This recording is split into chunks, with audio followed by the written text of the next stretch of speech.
जय हिंद, वंदे मातरम। दोस्तों स्वागत करता हूं आप सभी का आपके अपने परिवार दीक्षित एजुकेशन अड्डा पर। दोस्तों एक बार फिर हाजिर हो चुका हूं लेकर आप सभी के लिए एकदम ब्रह्मास्त्र वाली क्लास है।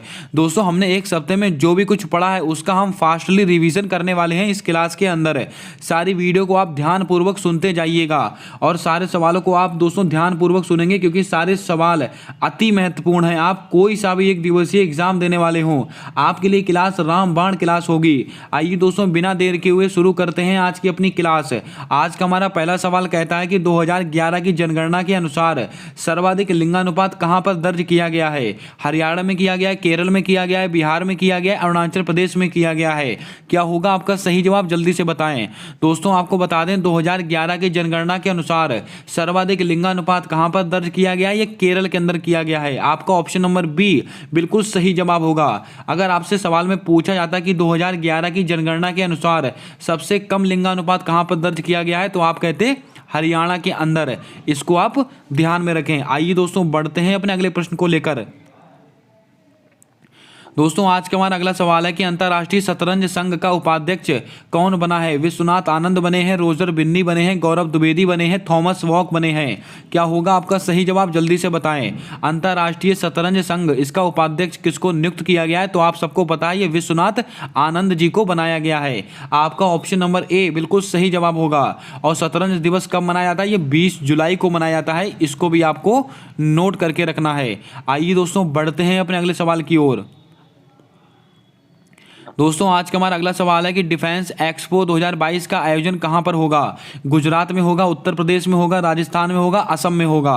क्या होगा आपका सही जवाब, जल्दी से बताएं।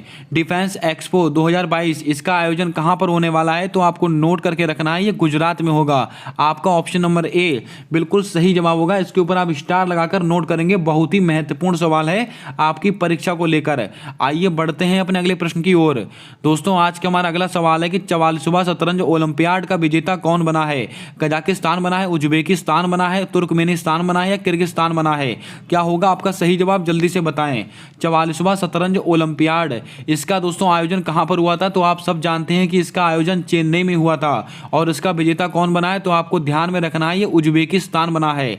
आपका ऑप्शन नंबर बी बिल्कुल सही जवाब होगा। इसका आयोजन भी आप नोट कर लीजिएगा। इसका आयोजन दोस्तों इसका आयोजन कहां पर हुआ था, ये चेन्नई में हुआ था। अब दोस्तों कमेंट में जल्दी से बताएं छापकर आपकी 44वें शतरंज ओलंपियाड इसका दोस्तों शुभंकर क्या था। इसका जवाब आपको कमेंट कर कर बताना है। आइए दोस्तों बढ़ते हैं अपने अगले प्रश्न की ओर। हमारा अगला सवाल है कि लंपी त्वचा रोग की स्वदेशी वैक्सीन कौन सी है। लंपी वाईवैक, लंपी प्रोवाइक, लंपी प्रोवैक या लंपी प्रतिरोधक। क्या होगा आपका सही जवाब, जल्दी से बताएं। लंपी दोस्तों आप सब जानते हैं कितनी भयावह बीमारी थी, जो दोस्तों मवेशियों में होने वाली बहुत ही खतरनाक बीमारी थी। इसकी स्वदेशी वैक्सीन निजात की गई है। इसकी स्वदेशी वैक्सीन हमारे भारत देश में इसका इजाद किया गया है। दोस्तों कौन सी वैक्सीन है तो आपको ध्यान में रखना है, ये लंपी प्रोवैक। आपका ऑप्शन नंबर सी बिल्कुल सही जवाब होगा। आइए दोस्तों बढ़ते हैं अपने अगले प्रश्न की ओर। दोस्तों आज का हमारा अगला सवाल कहता है कि भारत और कजाकिस्तान के बीच में कौन सा युद्धाभ्यास होता है। बोंगो सागर, काजिंद, सिम्बैक्स या उदार शक्ति। क्या होगा आपका सही जवाब, जल्दी से बताएं। भारत और कजाकिस्तान इसके बीच में कौन सा युद्धाभ्यास होता है तो आपको नोट करके रखना है, ये काजिंद होता है। आपका ऑप्शन नंबर बी बिल्कुल सही जवाब होगा। दोस्तों बोंगो सागर किसके बीच में होता है, भारत और बांग्लादेश के बीच में। भारत और बांग्लादेश के बीच में। सिम्बैक्स दोस्तों जल्दी से कमेंट करके बताएं, भारत और किसके बीच में सिम्बैक्स युद्धाभ्यास होता है। दोस्तों उदार शक्ति भारत और मलेशिया के बीच में होता है। मैंने आपको नोट कराया था, आपको याद होगा। उम्मीद करता हूं आपने सारे प्रश्नों को नोट कर लिया होगा। आइए बढ़ते हैं अपने अगले प्रश्न की ओर। दोस्तों आज का हमारा अगला सवाल कहता है कि एससीओ शंघाई सहयोग संगठन 2022 की बैठक कहां आयोजित हुई। दोस्तों इसके ऊपर स्टार लगाएगा, बहुत ही महत्वपूर्ण सवाल है। जापान में हुई है, ऑस्ट्रेलिया में हुई है, अमेरिका में हुई है, उज्बेकिस्तान में हुई है। क्या होगा आपका सही जवाब, जल्दी से बताएं। दोस्तों एससीओ संगठन 2022 की बैठक कहां पर आयोजित हुई है तो आप सबको पता है ये उज्बेकिस्तान में हुई है। उज्बेकिस्तान में भी दोस्तों कहां पर, एक समरकंद स्थान है वहां पर। कहां पर हुई है, समरकंद। उज्बेकिस्तान में समरकंद नामक स्थान पर हुई है। अगर आपसे सवाल में पूछा जाता है कि एससीओ की पहली सांस्कृतिक और पर्यटन राजधानी कौन सी है तो आप सबको पता है ये वाराणसी को बनाया गया है। आप सबको मैंने दोस्तों कई बार उसको नोट भी कराया है। आइए बढ़ते हैं अपने अगले प्रश्न की ओर। दोस्तों हमारा अगला सवाल कहता है कि बौद्धिक संपदा सूचकांक में भारत का कौन सा स्थान है? 43वां स्थान है, 132वां स्थान है, 180वां स्थान है, 107वां स्थान है। क्या होगा आपका सही जवाब? जल्दी से बताएं। बौद्धिक संपदा सूचकांक, इसमें भारत का कौन सा स्थान है? इसमें भारत का 43वां स्थान है। आपका ऑप्शन नंबर ए बिल्कुल करेक्ट जवाब होगा। दोस्तों 132वां किसके अंदर है? ये मानव विकास सूचकांक में है, मैंने आपको बताया था।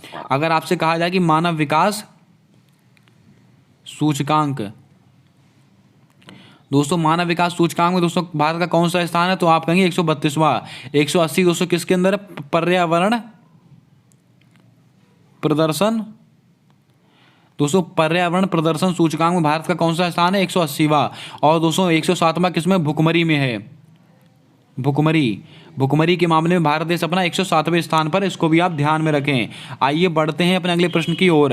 हमारा अगला सवाल कहता है कि रामसर कन्वेंशन से संबंधित वर्ष कौन सा है? 16 सितंबर 1987, 2 फरवरी 1971, 29 जुलाई 1973 या 5 जून 1972। क्या होगा आपका सही जवाब? जल्दी से बताएं। दोस्तों रामसर कन्वेंशन, इससे संबंधित वर्ष कौन सा है, तो आपको नोट करके रखना है 2 फरवरी 1971। आपका ऑप्शन नंबर बी बिल्कुल सही जवाब होगा। और रामसर कहाँ पर स्थित है? ये ईरान में स्थित है। इसीलिए 2 फरवरी को क्या मनाया जाता है? ये वेटलैंड डे मनाया जाता है, आप सबको पता होना चाहिए। आइए दोस्तों बढ़ते हैं अपने अगले प्रश्न की ओर। दोस्तों आज का हमारा अगला सवाल कहता है कि बगरुम्बा नृत्य किस राज्य से संबंधित है? केरल, तमिलनाडु, असम, त्रिपुरा। क्या होगा आपका सही जवाब? जल्दी से बताएं। बगरुम्बा बहुत ही महत्वपूर्ण नृत्य है, इसको आप नोट करके रखेंगे। ये कहाँ पर मनाया जाता है? ये तमिलनाडु, सॉरी दोस्तों, ये असम में मनाया जाता है। आपका ऑप्शन नंबर सी बिल्कुल सही जवाब होगा। इसके ऊपर अभी आप नोट करके रखें। आइए दोस्तों बढ़ते हैं अपने अगले प्रश्न की ओर। दोस्तों आज का हमारा अगला सवाल कहता है कि चेरी ब्लॉसम फेस्टिवल ये कहाँ पर सेलिब्रेट किया जाता है? उड़ीसा में, गोवा में, लद्दाख में, मेघालय में। क्या होगा आपका सही जवाब? जल्दी से बताएं। चेरी ब्लॉसम फेस्टिवल, इसका आयोजन कहाँ पर किया जाता है, तो आपको नोट करके रखना है। ये मेघालय में किया जाता है। आपका ऑप्शन नंबर डी बिल्कुल सही जवाब होगा। दोस्तों मेघालय में एक स्थान है शिलोंग, मेघालय की जो राजधानी है शिलोंग, मेघालय की राजधानी है दोस्तों शिलोंग। यहाँ पर क्या मनाया जाता है? चेरी ब्लॉसम फेस्टिवल मनाया जाता है, इसको भी आपको नोट करके रखना है। अब आप दोस्तों कमेंट कर बताएं कि खारची महोत्सव, इसका आयोजन कहाँ पर किया जाता है? इसका जवाब आपको कमेंट में छाप कर बताना है। आइए दोस्तों बढ़ते हैं अपने अगले प्रश्न की ओर। दोस्तों हमारा अगला सवाल कहता है कि 5वें खेलो इंडिया यूथ गेम कहाँ आयोजित होंगे? हरियाणा में होंगे, मध्य प्रदेश में होंगे, उत्तर प्रदेश में होंगे, पंजाब में होंगे। क्या होगा आपका सही जवाब? जल्दी से बताएं। दोस्तों 5वें खेलो इंडिया यूथ गेम, इसका आयोजन कहाँ पर होने वाला है, तो आपको नोट करके रखना है, ये मध्य प्रदेश। आपका ऑप्शन नंबर बी बिल्कुल करेक्ट जवाब होगा। दोस्तों चौथे क्रम के कहाँ हुए थे? तो चौथे क्रम के हुए थे पंचकुला, हरियाणा में, आप सबको पता है, इसको मैंने आपको बताया भी था। आइए दोस्तों बात करते हैं अपने अगले प्रश्न को लेकर। दोस्तों आज का हमारा अगला सवाल कहता है कि विश्व कुश्ती चैंपियनशिप में 2 पदक जीतने वाली पहली भारतीय महिला कौन है? निखत जरीन है, बबीता फोगाट है, विनेश फोगाट है, इनमें से कोई नहीं। क्या होगा आपका सही जवाब? जल्दी से बताएं। विश्व कुश्ती चैंपियनशिप में 2 पदक जीतने वाली भारतीय महिला कौन है? तो आपको नोट करके रखना है, वे विनेश फोगाट हैं। आपका ऑप्शन नंबर सी बिल्कुल सही जवाब होगा। दोस्तों आपको बता दें विश्व कुश्ती चैंपियनशिप के अंदर बबीता फोगाट ने भी पदक जीता है, लेकिन एकमात्र ऐसी महिला है जो विनेश फोगाट एकमात्र ऐसी महिला है जिन्होंने दोस्तों 2 पदक जीते हैं इसके अंदर, इसको आप ध्यान में रखें। दोस्तों निखत जरीन का संबंध किससे है? बॉक्सिंग से संबंधित है, इसको भी आपको ध्यान में रखना है। आइए दोस्तों बढ़ते हैं अपने अगले प्रश्न को लेकर। दोस्तों आज का हमारा अगला सवाल कहता है कि सलाल परियोजना किस नदी पर स्थित है? झेलम नदी पर, चेनाब नदी पर, रावी नदी पर या ब्रह्मपुत्र नदी पर। क्या होगा आपका सही जवाब? जल्दी से बताएं। दोस्तों सलाल परियोजना किस नदी पर स्थित है? तो आपको नोट करके रखना है, ये दोस्तों चेनाब नदी पर स्थित है। आपका ऑप्शन नंबर बी बिल्कुल सही जवाब होगा। दोस्तों सलाल हो गया, पकलडुम हो गया, दुलहस्ती हो गया, ये सब किसके अंदर है? चेनाब के। झेलम नदी पर कौन सी दोस्तों? उरी परियोजना और तुलबुल परियोजना को किस पर है? ये झेलम नदी पर स्थित है, इसको भी आपको नोट करके रखना है। रावी नदी को वेदों में क्या कहा जाता है? परुषणी कहा जाता है। आइए दोस्तों बात करते हैं अपने अगले प्रश्न को लेकर। दोस्तों आज का हमारा अगला सवाल कहता है कि कुषाण वंश के संस्थापक कौन है? राजराज प्रथम, कड़फिसस, दंती दुर्ग या समुद्रगुप्त। क्या होगा आपका सही जवाब? जल्दी से बताएं। दोस्तों कुषाण वंश, इसके संस्थापक कौन है? तो आपको नोट करके रखना है, ये कड़फिसस हैं। आपका ऑप्शन नंबर बी बिल्कुल सही जवाब होगा, इसके ऊपर आप स्टार लगाकर इसको नोट करेंगे। दोस्तों दंती दुर्ग ये किसके हैं? ये राष्ट्रकूट वंश के संस्थापक हैं, इसको भी आप थोड़ा ध्यान में रखें। आइए दोस्तों बढ़ते हैं अपने अगले प्रश्न को लेकर। दोस्तों आज का हमारा अगला सवाल कहता है कि सेंटर फॉर सिविल लिबर्टी की दोस्तों सेंटर फॉर सिविल लिबर्टी कहाँ की संस्था है? रूस, यूक्रेन, अमेरिका या कनाडा? क्या होगा आपका सही जवाब? जल्दी से बताएं। दोस्तों सेंटर फॉर सिविल लिबर्टी ये कहाँ की संस्था है? इसको दोस्तों आप नोट करके रखेंगे, ये यूक्रेन की संस्था है। दोस्तों रूस की एक संस्था है मेमोरियल। दोस्तों मेमोरियल ये कहाँ की संस्था है? ये रूस की संस्था है।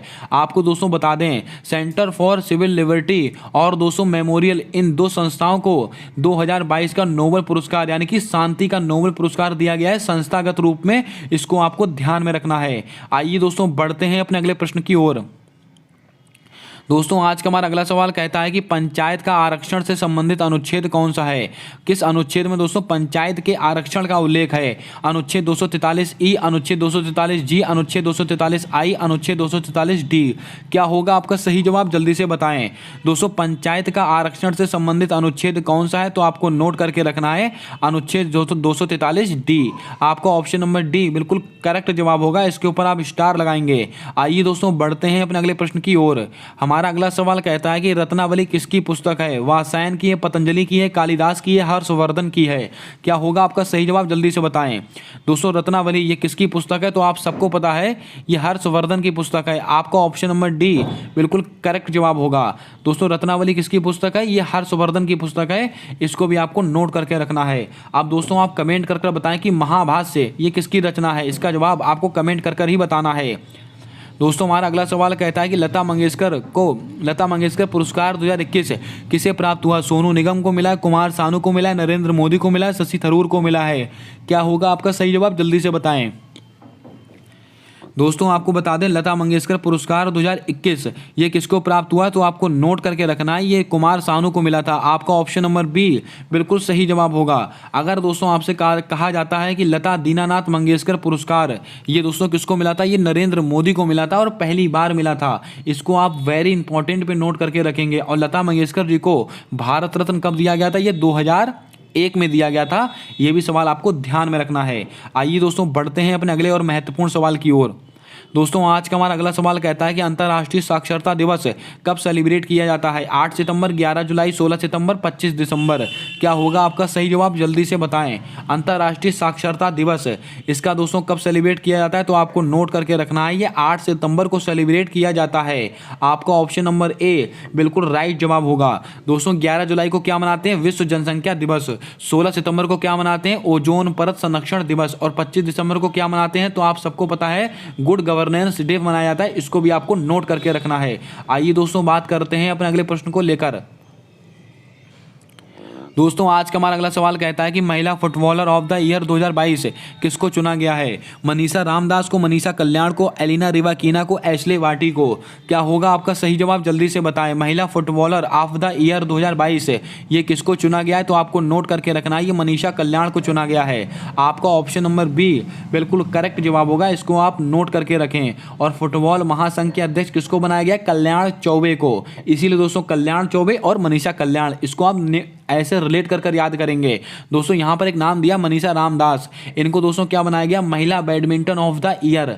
दोस्तों 2022 का महिला बैडमिंटन ऑफ द ईयर किसको बनाया गया? मनीषा रामदास को बनाया गया। इसको भी आप थोड़ा ध्यान में रखें। आइए दोस्तों बात करते हैं अपने अगले प्रश्न को लेकर। दोस्तों आज का हमारा अगला सवाल कहता है कि नॉलेज पोर्टल किसके द्वारा लॉन्च किया गया है? नीति आयोग के द्वारा, खादी ग्राम उद्योग आयोग के द्वारा, नाबार्ड के द्वारा, प्रसार भारती के द्वारा? क्या होगा आपका सही जवाब? जल्दी से बताएं। नॉलेज पोर्टल ये किसके द्वारा लॉन्च किया गया है? तो आपको नोट करके रखना है, ये KVIC यानी कि खादी ग्राम उद्योग आयोग के द्वारा लॉन्च किया गया है। दोस्तों यहाँ पर एक ऑप्शन में दे रखा है नीति आयोग, इसके द्वारा दोस्तों एक ई अमृत पोर्टल, बहुत ही महत्वपूर्ण सवाल है, इसको आप नोट करके रखेंगे। अगर आपसे कहा जाए कि ई अमृत पोर्टल ये किसके द्वारा लॉन्च किया गया है? ये नीति आयोग के द्वारा लॉन्च किया गया है। इसको भी आपको पता होना चाहिए। आइए दोस्तों बात करते हैं अपने अगले सवाल को लेकर। आज का हमारा अगला सवाल कहता है कि अग्निवलय कहाँ पाया जाता है? अटलांटिक महासागर में, प्रशांत महासागर में, आर्कटिक महासागर में, या इनमें से कोई नहीं? क्या होगा आपका सही जवाब, जल्दी से बताएं। दोस्तों आप सब जानते हैं कि भूकंप, ज्वालामुखी, ये चक्रवात, ये सब किसके कारण आते हैं? ये सब दोस्तों अग्नि वलय के कारण आते हैं। और अग्नि वलय कहाँ पर स्थित है तो आप सबको बताइए, प्रशांत महासागर में स्थित है। आपका ऑप्शन नंबर बी बिल्कुल राइट जवाब होगा। दोस्तों यहाँ पर एक अटलांटिक महासागर दे रखा है। अगर आपसे कहा जाए कि एस आकृति का कौन सा महासागर है तो आप कहेंगे अटलांटिक महासागर। इसको आप नोट करके रखें। प्रशांत महासागर, इसके अंदर दोस्तों अग्नि वलय पाया जाता है और इसी अग्नि वलय के कारण दोस्तों भूकंप, ज्वालामुखी ये सब चीजें आती हैं। और दोस्तों प्रशांत महासागर में विश्व का सबसे गहरा गर्त कौन सा है? मैरियाना गर्त, ये भी पाया जाता है। इसको भी आप थोड़ा ध्यान में रखें। आइए दोस्तों बढ़ते हैं अपने अगले प्रश्न की ओर। दोस्तों आज का हमारा अगला सवाल कहता है कि कामेंग जल विद्युत परियोजना कहाँ पर स्थित है? उत्तर प्रदेश, गुजरात, कर्नाटक, अरुणाचल प्रदेश। क्या होगा आपका सही जवाब, जल्दी से बताएं। कामेंग जल विद्युत परियोजना ये दोस्तों कहाँ पर स्थित है तो आपको नोट करके रखना है। ये स्थित है अपनी अरुणाचल प्रदेश के अंदर।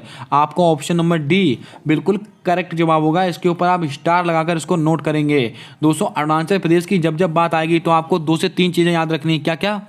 Pakke tiger reserve. अगर आपसे कहा जाए कि पाक्के टाइगर रिजर्व कहाँ पर स्थित है? अरुणाचल प्रदेश। मैलिंग राष्ट्रीय उद्यान ये कहाँ पर स्थित है? अरुणाचल प्रदेश में। और सेला सुरंग ये दोस्तों कहाँ पर स्थित है तो आप कहेंगे अरुणाचल प्रदेश में। ये 3 चीज़ें आपको बहुत मोस्ट इंपॉर्टेंट में याद रखनी है। आपसे परीक्षा में पूछे जाने की प्रबल संभावना रहेगी। आइए दोस्तों बढ़ते हैं अपने अगले प्रश्न की ओर। दोस्तों आज का हमारा अगला सवाल कहता है कि GSAT-24 को किसके द्वारा लॉन्च किया गया? अति महत्वपूर्ण सवाल है। PSLV C-52 के द्वारा, एरियन 5 के द्वारा, PSLV C-53 के द्वारा, PSLV C-25 के द्वारा। क्या होगा आपका सही जवाब, जल्दी से बताएं। दोस्तों GSAT-24 को किसके द्वारा लॉन्च किया गया है तो आपको नोट करके रखना है। ये एरियन 5 रॉकेट है, इसके द्वारा लॉन्च किया गया था। और दोस्तों कहां से लॉन्च किया गया है? कोरू, एक स्थान है कोरू, फ्रेंच गुआना।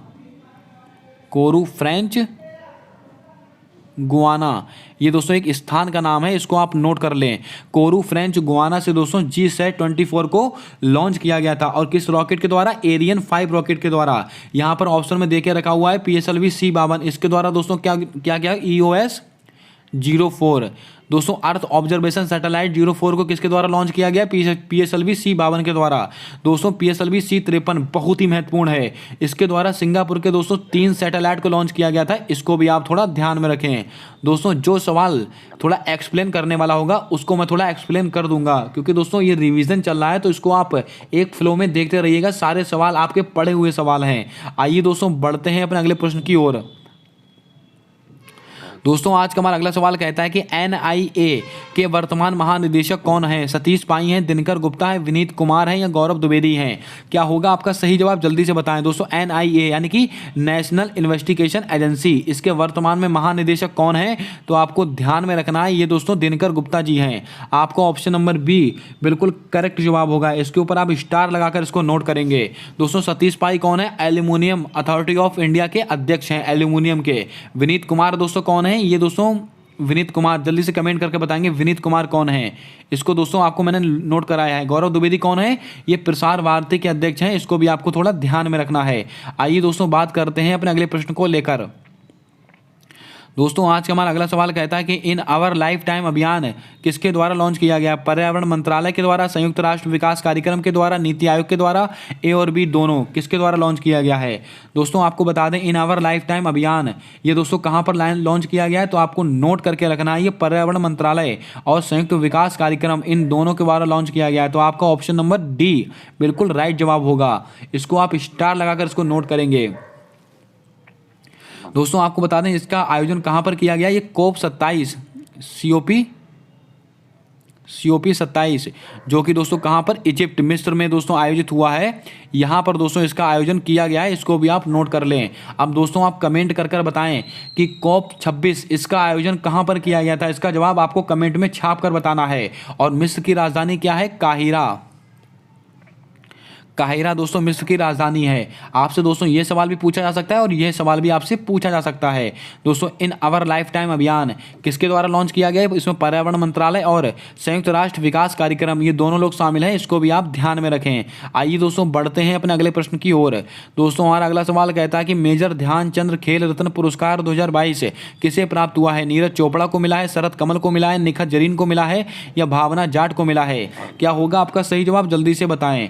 मेजर ध्यानचंद खेल रत्न पुरस्कार दोस्तों किसको दिया गया है? तो आपको नोट करके रखना है 2022 में ये शरद कमल को दिया गया है। आपका ऑप्शन नंबर बी बिल्कुल राइट जवाब होगा। और शरद कमल इनका संबंध किससे? Table tennis. किससे है दोस्तों? Table tennis. ये दोस्तों टेबल टेनिस से संबंधित है। कौन? शरद कमल। इसको आप ध्यान में रखेंगे। दोस्तों मेजर ध्यानचंद खेल रत्न पुरस्कार, इसका पहले क्या नाम था? राजीव गांधी खेल रत्न पुरस्कार। और इसकी राशि कितनी होती है? 25 लाख रुपए। कितने दोस्तों? 25 लाख रुपए इसकी राशि होती है। इसको भी आप थोड़ा ध्यान में रखें। उम्मीद करता हूं आपने सारे सवालों को अच्छे से नोट कर लिया होगा। दोस्तों अगर आपको क्लास समझ में आ रही हो, सवाल अच्छे लग रहे हो तो जल्दी से वीडियो को लाइक कर दें। और आप अगर चैनल पर नए हैं तो चैनल को सब्सक्राइब करके बेल वाला आइकन ध्यान से दबा दें, क्योंकि दोस्तों आने वाली सारी वीडियोज़ के अपडेट आप तक आसानी से पहुँचते रहें। आइए दोस्तों बात करते हैं अपने अगले प्रश्न को लेकर। Tiger man of the India किसे कहा जाता है? सलीम अली को कहते हैं, कैलाश सांखला को कहते हैं, सुंदरलाल बहुगुणा को कहते हैं, डॉक्टर राजेंद्र सिंह को कहते हैं? क्या होगा आपका सही जवाब? जल्दी से बताएं। अति महत्वपूर्ण सवाल है दोस्तों। Tiger man of the India ये किसको कहा जाता है? तो आपको नोट करके रखना है, ये कैलाश सांखला को कहा जाता है।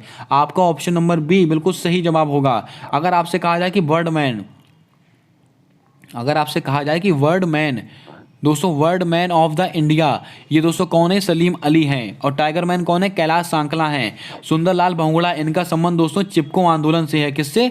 चिपको आंदोलन। अब आप कमेंट में छाप कर बताएंगे कि चिपको आंदोलन किस वर्ष से संबंधित था, उसका वर्ष आपको कमेंट में छाप कर बताना है। दोस्तों राजेंद्र सिंह कौन है? ये दोस्तों वाटरमैन है। कौन? Waterman. Waterman of the India तो दोस्तों कौन है? डॉक्टर राजेंद्र सिंह।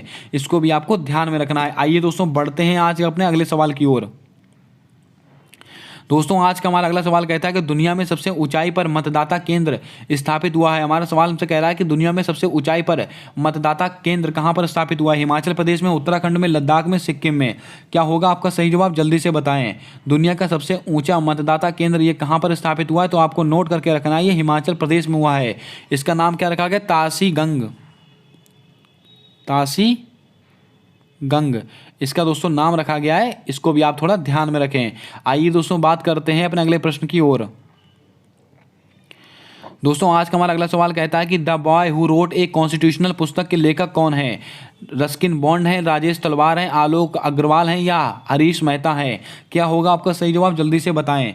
दोस्तों the boy who wrote a constitution पुस्तक के लेखक कौन है? तो आप सबको पता है, ये दोस्तों राजेश तलवार जी हैं। आपका ऑप्शन नंबर बी बिल्कुल करेक्ट जवाब होगा। दोस्तों यहाँ पर एक नाम दे रखा है हरीश मेहता। इनकी दोस्तों पुस्तक कौन सी है? The Maverick effect. इसको भी आप थोड़ा ध्यान में रखें, यह भी सवाल आपसे पूछा जा सकता है। आइए दोस्तों बात करते हैं अपने अगले प्रश्न की ओर। दोस्तों आज का हमारा अगला सवाल कहता है कि दूध सागर जलप्रपात किस नदी पर स्थित है? ब्रह्मपुत्र नदी, महानदी, मांडवी नदी या कृष्णा नदी? क्या होगा आपका सही जवाब? जल्दी से बताएं। दूध सागर जलप्रपात ये किस नदी पर स्थित है? तो आपको नोट करके रखना है, ये मांडवी नदी पर स्थित है। आपका ऑप्शन नंबर सी बिल्कुल राइट जवाब होगा। दोस्तों दूध सागर जलप्रपात किस नदी पर स्थित है? ये मांडवी नदी पर स्थित है। दोस्तों महानदी पर क्या क्या स्थित है? हीराकुड बांध। अगर आपसे कहा जाए कि हीराकुड बांध कहाँ पर है? महानदी पर स्थित है। दोस्तों कृष्णा नदी पर दोस्तों क्या है? अलमाटी बांध। अलमाटी बांध ये दोस्तों कृष्णा नदी पर स्थित है। ब्रह्मपुत्र नदी पर दोस्तों माजुली द्वीप स्थित है। माजुली द्वीप ये ब्रह्मपुत्र नदी पर स्थित है। अब आप दोस्तों बताएं कमेंट कर करके मैटूर बांध किस नदी पर स्थित है? इसका जवाब आपको कमेंट में छाप कर बताना है। जितने सवाल दोस्तों मैं यहाँ से आपसे पूछ रहा हूँ कमेंट के लिए, उसका जवाब आपको कमेंट में छाप कर बताना है। सारे सवाल अति महत्वपूर्ण हैं। आइए दोस्तों बढ़ते हैं आज अपने अगले सवाल की ओर। दोस्तों आज का हमारा अगला सवाल कहता है कि सिरोऊ लिली फेस्टिवल कहाँ सेलिब्रेट किया जाता है? मिजोरम, मणिपुर, त्रिपुरा, फरीदाबाद? क्या होगा आपका सही जवाब? जल्दी से बताएं। दोस्तों सिरोऊ लिली फेस्टिवल ये कहाँ पर सेलिब्रेट किया जाता है? तो आप सबको बताइए, मणिपुर में मनाया जाता है। आपका ऑप्शन नंबर बी बिल्कुल राइट जवाब होगा। दोस्तों मैंने आपसे सवाल पूछा था कि खारची उत्सव, खारची कहाँ मनाया? त्रिपुरा में मनाया जाता है। इसको आप नोट कर लें। अगर आपसे कहा जाता है खारची उत्सव, ये कहाँ पर मनाया जाता है? त्रिपुरा के अंदर। दोस्तों अगर आपसे कहा जाए चापचार कूट महोत्सव, चापचार कूट महोत्सव, ये कहाँ पर सेलिब्रेट किया जाता है? मिजोरम में किया जाता है। इसको आप नोट करके रखें। दोस्तों संगाई फेस्टिवल, इसके अगर आपसे कहा जाए संघाई फेस्टिवल, ये कहाँ पर सेलिब्रेट किया जाता है? ये मणिपुर में किया जाता है। इसको भी आप नोट करके रखें। यहाँ पर एक ऑप्शन में दे रखा फरीदाबाद। यहाँ पर दोस्तों सूरज कुंड मेला, बहुत ही महत्वपूर्ण सवाल, सूरज कुंड मेला, सूरज कुंड मेले का आयोजन कहाँ पर हुआ? ये फरीदाबाद हरियाणा में हुआ है। ये भी आप थोड़ा ध्यान में रखें, ये भी सवाल बहुत ही महत्वपूर्ण है। आइए दोस्तों बढ़ते हैं आज अपने अगले सवाल की ओर। दोस्तों यूरोपियन यूनियन का मुख्यालय कहाँ पर स्थित है? इंडोनेशिया, जिनेवा, पेरिस या ब्रुसेल्स? क्या होगा आपका सही जवाब? जल्दी से बताएं। दोस्तों हमारी अगली क्लास महत्वपूर्ण मुख्यालय के ऊपर आने वाली है, यह मैं दोस्तों आज आपको बता दे रहा हूँ। दोस्तों यूरोपियन यूनियन, इसका मुख्यालय कहाँ पर स्थित है? तो आपको नोट करके रखना है, यह ब्रुसेल्स में स्थित है। ब्रुसेल्स बेल्जियम में स्थित है। ब्रुसेल्स बेल्जियम में स्थित है यूरोपियन यूनियन का मुख्यालय। इसमें कितने मेंबर हैं? इसमें 27 मेंबर हैं। दोस्तों आपको पता है कि G20, अगर आपसे कहा जाए कि G20 में 19 मेंबर होते हैं और एक अंतर्राष्ट्रीय संगठन होता है, वो कौन सा संगठन है? वो यूरोपियन यूनियन ही है। इसको भी आपको ध्यान में रखना है। आपसे सवाल ऐसे पूछा जा सकता है कि G20 में 19 मेंबर के अलावा कौन सा एक संगठन शामिल है? तो आप कहेंगे यूरोपियन यूनियन शामिल है। इसका मुख्यालय कहाँ पर स्थित है? ब्रुसेल्स बेल्जियम में स्थित है। और यहीं पर दोस्तों नाटो का भी मुख्यालय स्थित है, आप सबको पता है। अब दोस्तों आप कमेंट करके बताएं कि नाटो संगठन में कितने देश शामिल हैं। इसका जवाब आपको कमेंट करके बताना है। और यूरोपियन यूनियन में कितने देश शामिल हैं? 27 देश शामिल हैं। आइए दोस्तों बढ़ते हैं आज अपने सवाल की ओर।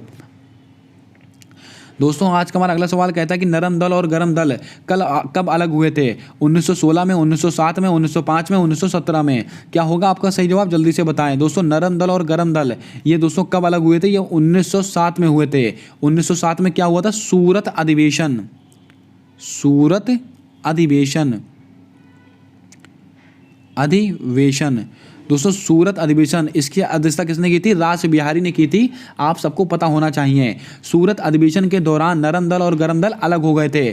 फिर दोस्तों होता है 1916 में लखनऊ अधिवेशन। इसमें दोस्तों जो नरम दल थे और गरम दल थे वो एक हो गए थे। इसको आप ध्यान में रखें। उम्मीद करता हूँ आपने नोट कर लिया होगा। आइए दोस्तों बढ़ते हैं अपने अगले प्रश्न की ओर। दोस्तों आज का हमारा अगला सवाल कहता है कि विश्व बैंक की स्थापना किस सम्मेलन की सिफारिश पर हुई है? बैंकॉक घोषणा पत्र, ढाका घोषणा पत्र, ब्रेटन वुड्स सम्मेलन या शिकागो सम्मेलन? क्या होगा आपका सही जवाब? जल्दी से बताएं। दोस्तों विश्व बैंक और IMF, इन दोनों की स्थापना किससे हुई है? ब्रेटन वुड्स सम्मेलन से हुई है। दोस्तों IMF इंटरनेशनल मॉनेटरी फंड और विश्व बैंक, इन दोनों को जुड़वा बहनें कहा जाता है। और इनका मुख्यालय कहाँ पर स्थित है? वाशिंगटन DC में स्थित है। इन दोनों की जो स्थापना हुई है वो ब्रेटन वुड्स सम्मेलन से हुई है। इसको आप नोट करके रखें। एकदम लल्लन टॉप सवाल है आपकी परीक्षा को लेकर।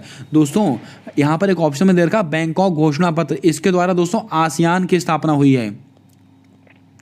दोस्तों बैंकॉक घोषणा पत्र के द्वारा आसियान की स्थापना हुई है। दोस्तों आसियान की स्थापना कब हुई है? 1967 में।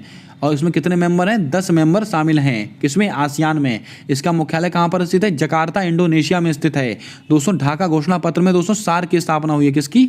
सार्क की। और इसकी स्थापना दोस्तों कब हुई है? 1985 में इसकी स्थापना हुई है, सार्क की। और उसमें कितने मेंबर शामिल हैं? 8 मेंबर शामिल हैं। और उसका मुख्यालय कहाँ पर स्थित है? काठमांडू, नेपाल।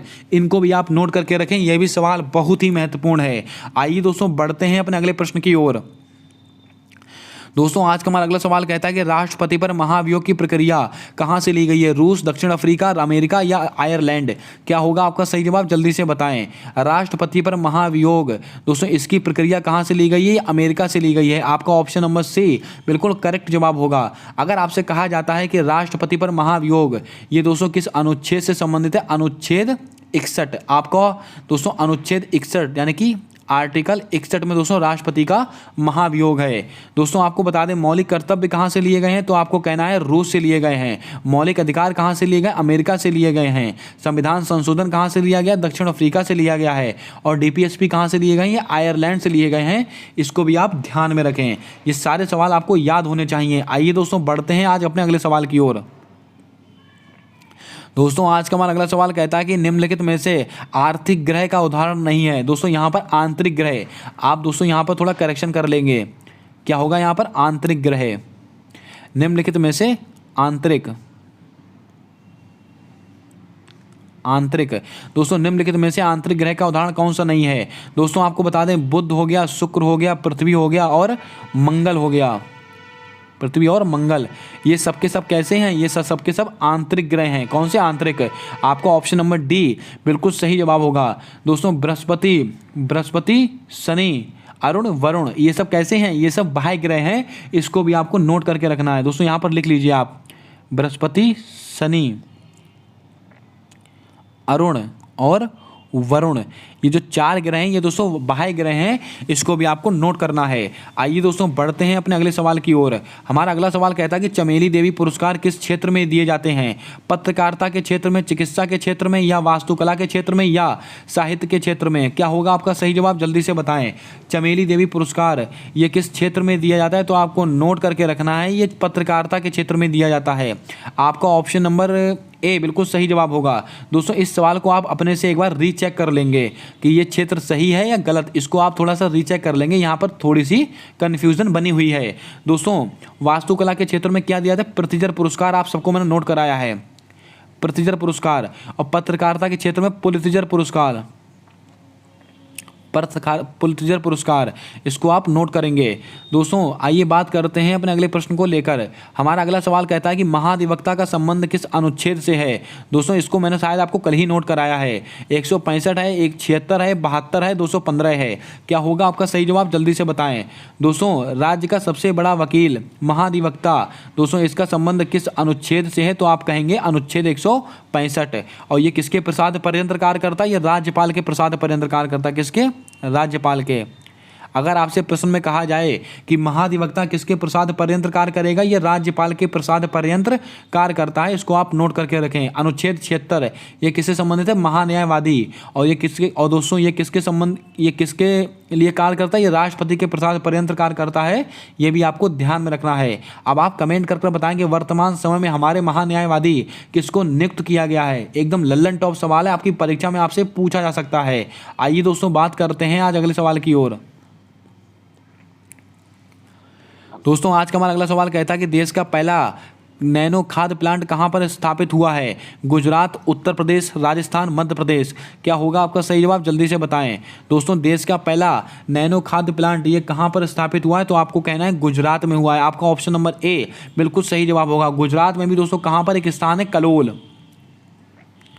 दोस्तों गुजरात में एक स्थान है कलोल, यहाँ पर पहला देश का नैनो खाद प्लांट स्थापित हुआ है। दोस्तों दूसरा कहाँ पर हुआ है, दूसरा हुआ है उत्तर प्रदेश में। उत्तर प्रदेश में कहा प्रयागराज।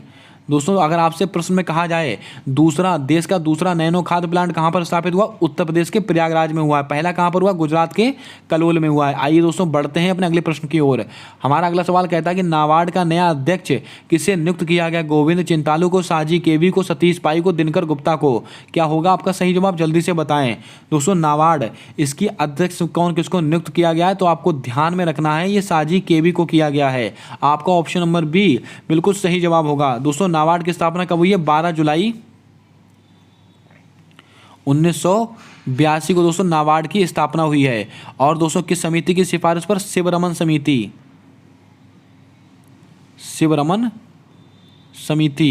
दोस्तों शिवरमन समिति की सिफारिश पर नाबार्ड की स्थापना हुई है। और नाबार्ड के द्वारा दोस्तों एक कार्यक्रम चलाया गया था, जीवा कार्यक्रम। अगर आपसे कहा जाए कि जीवा कार्यक्रम किसके द्वारा चलाया गया है, ये नाबार्ड के द्वारा चलाया गया है। और इसके अध्यक्ष कौन बनाए गए हैं, साजी केवी बनाए गए हैं। इसको आप नोट करके रखें, किसके स्थान पर बने हैं, गोविंद चिंतालू के स्थान पर बने हैं। यह भी आपको पता होना चाहिए। आइए दोस्तों बढ़ते हैं आज अपने अगले सवाल की ओर। हमारा अगला सवाल कहता है कि जल दूत ऐप किसके द्वारा लॉन्च किया गया। जल शक्ति मंत्रालय के द्वारा, नीति आयोग के द्वारा, ग्रामीण विकास मंत्रालय के द्वारा, या खादी ग्रामोद्योग आयोग के द्वारा। क्या होगा आपका सही जवाब, जल्दी से बताएं। जल दूत ऐप ये किसके द्वारा लॉन्च किया गया है, तो आपको नोट करके रखना है। बहुत ही लल्लन टॉप सवाल है ये दोस्तों, ग्रामीण विकास मंत्रालय के द्वारा किया गया है? इसका आंसर आप जल शक्ति मंत्रालय मत लगाइएगा, आपका सवाल गलत हो जाएगा। दोस्तों ग्रामीण विकास मंत्रालय के द्वारा जल दूत ऐप लॉन्च किया गया है। हमारे जल शक्ति मंत्री कौन है? गिरिराज सिंह है। इसको भी आपको दोस्तों गजेंद्र सिंह शेखावत है, इसको भी आपको नोट करके रखना है। दोस्तों खादी ग्रामोद्योग आयोग के द्वारा दोस्तों क्या लॉन्च किया गया है? नॉलेज पोर्टल और ई अमृत पोर्टल नीति आयोग के द्वारा किया गया है। आइए दोस्तों बात करते हैं अपने अगले प्रश्न की ओर। दोस्तों आज का हमारा अगला सवाल कहता है कि पहली बार महिला पीएसी बटालियन का गठन कहाँ हुआ है? लगाइएगा स्टार, आपकी परीक्षा के लिए ब्रह्मास्त्र वाला सवाल है। दोस्तों पहली बार, देश में पहली बार महिला पीएसी बटालियन, इसका गठन कहाँ पर किया गया है? तो आपको नोट करके रखना है, ये उत्तर प्रदेश में किया गया है। आपका ऑप्शन नंबर बी बिल्कुल राइट जवाब होगा, इसके ऊपर आप स्टार लगा के रखें। दोस्तों उत्तर प्रदेश में कुछ महत्वपूर्ण चीज़ें आपको याद रखनी है, जैसे कि उत्तर प्रदेश के लखनऊ में नाइट सफारी शुभारंभ किया गया है। और किसके दोस्तों मॉडल पर? सिंगापुर के मॉडल पर। नंबर 1 दोस्तों पैरा बैडमिंटन अकादमी लखनऊ में, गन्ना अनुसंधान केंद्र लखनऊ में, पैथोजन रिडक्शन मशीन लखनऊ में, ब्रह्मोस विनिर्माण केंद्र लखनऊ में। इतनी चीजें आपको ध्यान में रखनी है। आइए दोस्तों बात करते हैं अपने अगले प्रश्न की ओर। दोस्तों आज का हमारा अगला सवाल कहता है कि भारतीय ओलंपिक संघ का अध्यक्ष किसे नियुक्त किया गया है? थॉमस वॉक को किया गया, पीटी उषा को किया गया, कर्णा मलेश्वरी को किया गया, मीराबाई चानू को किया गया है? क्या होगा आपका सही जवाब? जल्दी से बताएं। भारतीय ओलंपिक संघ का अध्यक्ष किसे नियुक्त किया गया है? तो आपको नोट करके रखना है, अति महत्वपूर्ण सवाल है आपकी परीक्षा को लेकर। ये दोस्तों पीटी उषा जी को किया गया है। आपका ऑप्शन नंबर बी बिल्कुल सही जवाब होगा। दोस्तों आपको बता दें, भारत के इतिहास में पहली बार किसी भारतीय महिला को भारतीय ओलंपिक संघ का अध्यक्ष नियुक्त किया गया है। किसको? पीटी उषा। इनको उड़न परी कहा जाता है। इसके ऊपर आप लगाएं, वेरी इंपॉर्टेंट सवाल है, आपकी परीक्षा में टकराएगा ये सवाल और आपको नंबर देके जाएगा। आपके माँ बाप के सपने को पूरा करने वाला सवाल है। अब दोस्तों बात करते हैं अंतर्राष्ट्रीय ओलंपिक संघ। अगर आपसे कहा जाए कि अंतर्राष्ट्रीय ओलंपिक संघ की स्थापना कब हुई है? 23 जून 1894 में दोस्तों अंतर्राष्ट्रीय ओलंपिक संघ की स्थापना हुई है। मुख्यालय कहाँ पर स्थित है? ल्यूशाने में दोस्तों इसका मुख्यालय स्थित है। इसके अलावा इसके हेड कौन है? थॉमस वॉक हैं। आपको याद होने चाहिए ये सबके सब सवाल। आइए दोस्तों बात करते हैं अपने अगले प्रश्न की ओर। दोस्तों आज का हमारा अगला सवाल कहता है कि चैंपियन ऑफ द अर्थ 2022 का पुरस्कार किसे मिला है? मृणाली श्रीवास्तव को मिला है, पूर्णिमा देवी वर्मन को मिला है, सिंथिया जबिक को मिला है, चारुदत्त मिश्र को मिला है? क्या होगा आपका सही जवाब? जल्दी से बताइएगा। दोस्तों चैंपियन ऑफ द अर्थ पुरस्कार 2022 ये किसको प्राप्त हुआ? तो आपको नोट करके रखना है, ये पूर्णिमा देवी वर्मन को मिला है। आपका ऑप्शन नंबर बी बिल्कुल सही जवाब होगा। दोस्तों कमेंट करके बताएं कि मृणाली श्रीवास्तव, इनका संबंध किससे है? इनको दोस्तों किस पुरस्कार द्वारा सम्मानित किया गया है, या दोस्तों इनको किस संस्था का हेड बनाया गया? इसका जवाब आपको कमेंट कर बताना है। डॉक्टर सिंथिया जबिक, इनको दोस्तों कौन सा मिला है? राष्ट्रीय खाद्य पुरस्कार मिला है, आप सबको पता है। चारुदत्त मिश्र को क्या मिला था? विटली अवार्ड द्वारा सम्मानित किया गया था, आपको यह भी पता होना चाहिए। आइए दोस्तों बात करते हैं अपने अगले प्रश्न की ओर। दोस्तों आज का हमारा अगला सवाल कहता है कि जीरो सीमा रेखा किसके किसके मध्य स्थित है? त्रिपुरा और मिजोरम, बांग्लादेश और त्रिपुरा, भारत और श्रीलंका और भारत और पाकिस्तान। क्या होगा आपका सही जवाब? जल्दी से बताएं। जीरो सीमा रेखा ये किसके बीच में दोस्तों है? तो आपको नोट करके रखना है, ये बांग्लादेश और त्रिपुरा के बीच में है। आपका ऑप्शन नंबर बी बिल्कुल सही जवाब होगा, आप इसको नोट करके रखें। उम्मीद करता हूँ आपने सारे सवालों को अच्छे से नोट कर लिया होगा। जीरो सीमा रेखा किसके बीच में है? बांग्लादेश और त्रिपुरा के बीच में। आइए दोस्तों बात करते हैं अपने अगले प्रश्न की ओर। दोस्तों आज का हमारा अगला सवाल कहता है कि खेलो इंडिया नेशनल यूनिवर्सिटी फेस्टिवल्स 2022-23 इसका आयोजन कहां पर होने वाला है? मध्य प्रदेश, गोवा, उत्तर प्रदेश, गुजरात? ये भी सवाल अपने आप में एकदम लल्लन टॉप सवाल है। खेलो इंडिया नेशनल यूनिवर्सिटी फेस्टिवल्स 2022-23 इसका आयोजन कहां पर होगा? इसका आयोजन उत्तर प्रदेश में होने वाला है। आपका ऑप्शन नंबर सी बिल्कुल सही जवाब होगा। दोस्तों उत्तर प्रदेश के 4 स्थानों पर होगा। उन 4 स्थानों के नाम जल्दी से आप कमेंट कर छाप कर बताएं। बहुत ही महत्वपूर्ण सवाल है, आपको मैंने 3 से 4 बार ये सवाल नोट कराया था। खेलो इंडिया नेशनल यूनिवर्सिटी फेस्टिवल्स 2022-23 इसका आयोजन उत्तर प्रदेश में होगा, लेकिन उन किन 4 स्थानों पर होगा उसका जवाब आपको कमेंट में छाप कर बताना है। आइए दोस्तों बात करते हैं अपने अगले प्रश्न की ओर। दोस्तों आज का हमारा अगला सवाल कहता है कि वीरांगना दुर्गावती टाइगर रिजर्व कहाँ पर स्थित है? अरुणाचल प्रदेश में, कर्नाटक में, मध्य प्रदेश में या उत्तर प्रदेश में? क्या होगा आपका सही जवाब? जल्दी से बताएं।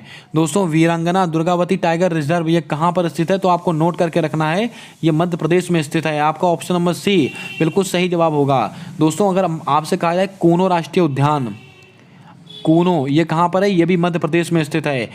उत्तर प्रदेश में दोस्तों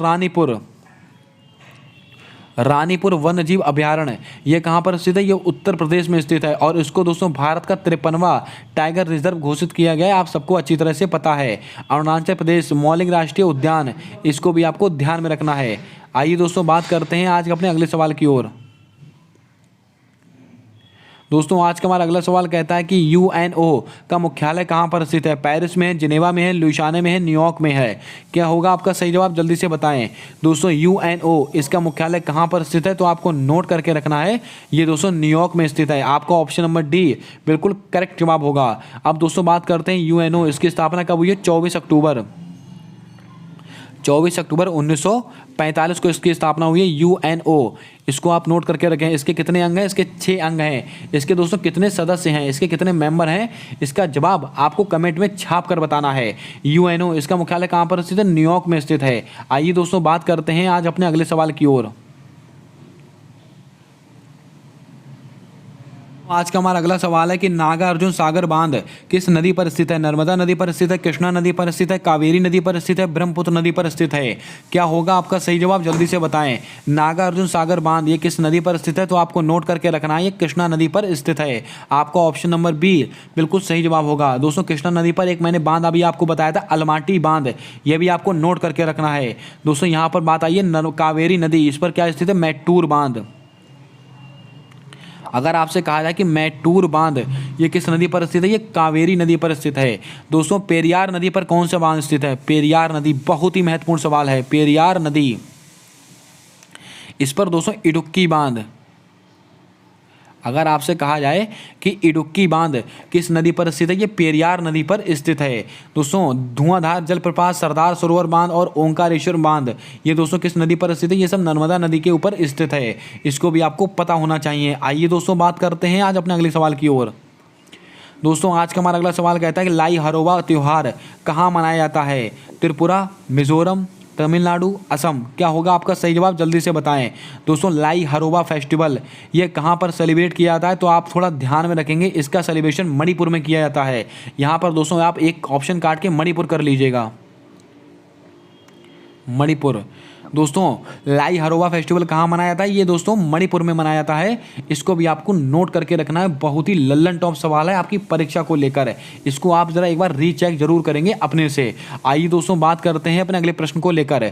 हमारा अगला सवाल कहता है कि मेडिसैप योजना किस राज्य से संबंधित है? उत्तराखंड, उत्तर प्रदेश, केरल, छत्तीसगढ़?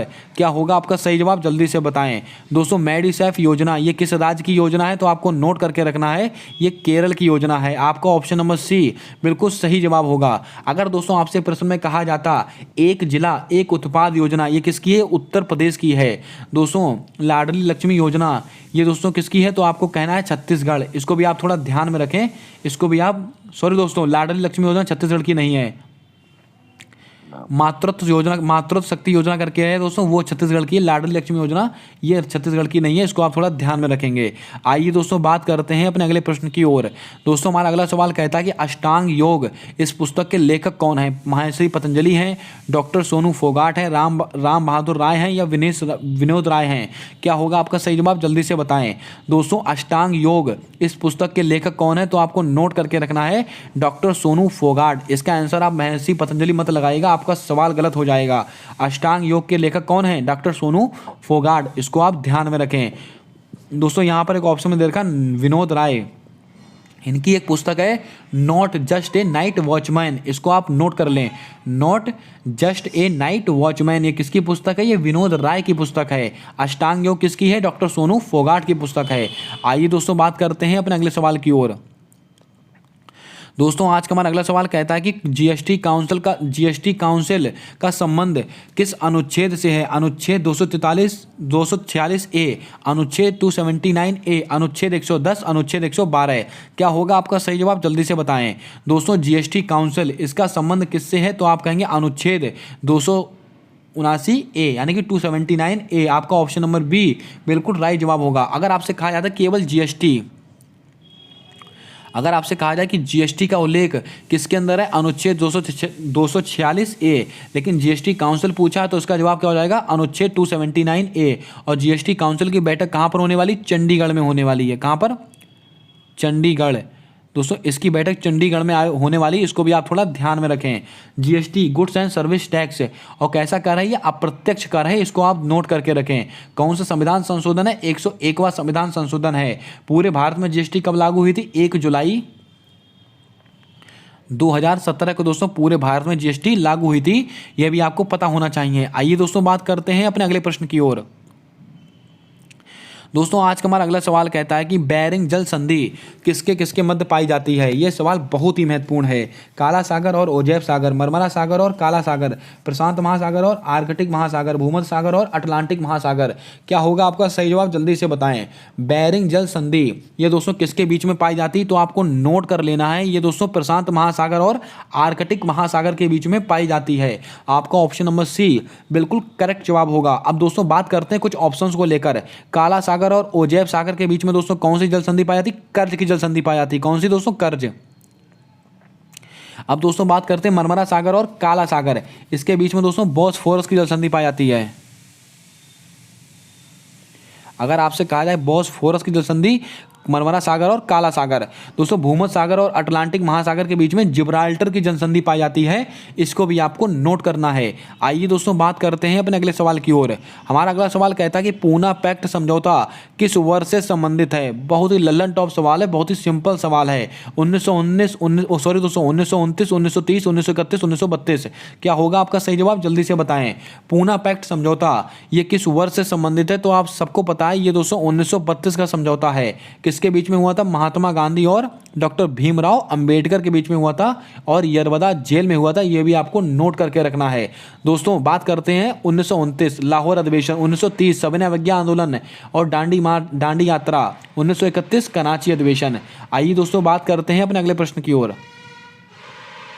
दोस्तों आज का हमारा अगला सवाल कहता है राष्ट्रीय मानवाधिकार दिवस कब सेलिब्रेट किया जाता है? 10 दिसंबर, 26 दिसंबर, 23 जनवरी या 29 जून? क्या होगा आपका सही जवाब? जल्दी से बताएं। राष्ट्रीय मानवाधिकार दिवस ये कब सेलिब्रेट किया जाता है? तो आपको नोट करके रखना है। ये दोस्तों 10 दिसंबर को सेलिब्रेट किया जाता है। आपका ऑप्शन नंबर ए बिल्कुल करेक्ट जवाब होगा। 26 दिसंबर को दोस्तों वीरवाल दिवस, बहुत ही महत्वपूर्ण सवाल है। वीरवाल दिवस ये 26 दिसंबर को मनाया जाता है। 23 जनवरी पराक्रम दिवस, पराक्रम दिवस ये 23 जनवरी को मनाया जाता है। 29 जून ये दोस्तों क्या है? सांख्यिकी दिवस, सांख्यिकी दिवस है। पीसी महालनोबिस इनका संबंध इससे है। किससे? सांख्यिकी दिवस है। इसको आप ध्यान में रखें। आइए दोस्तों बात करते हैं अपने अगले प्रश्न की ओर। हमारा अगला सवाल कहता है कि निम्नलिखित में से कौन सा राज्य अनुसूची 6 में शामिल नहीं है? एकदम छपा छपाया सवाल है और परसों ही आपको मैंने नोट कराया है ये सवाल। निम्नलिखित में से कौन सा राज्य अनुसूची 6 में शामिल नहीं है? तो आपको नोट करके रखना है। इसके अंदर दोस्तों असम शामिल है, त्रिपुरा शामिल है, मिजोरम शामिल है और मणिपुर नहीं मेघालय शामिल है। तो आपका सही जवाब क्या हो जाएगा? ऑप्शन नंबर डी आपका बिल्कुल करेक्ट जवाब होगा। दोस्तों नोट करके रखना है आपको। असम, त्रिपुरा, मणिपुर और मेघालय ये चारों राज्य अनुसूची 6 में शामिल हैं। इसको आप लगाइएगा। वेरी इंपॉर्टेंट सवाल है आपकी परीक्षा को लेकर, कई बार आपकी परीक्षा में पूछा गया प्रश्न है।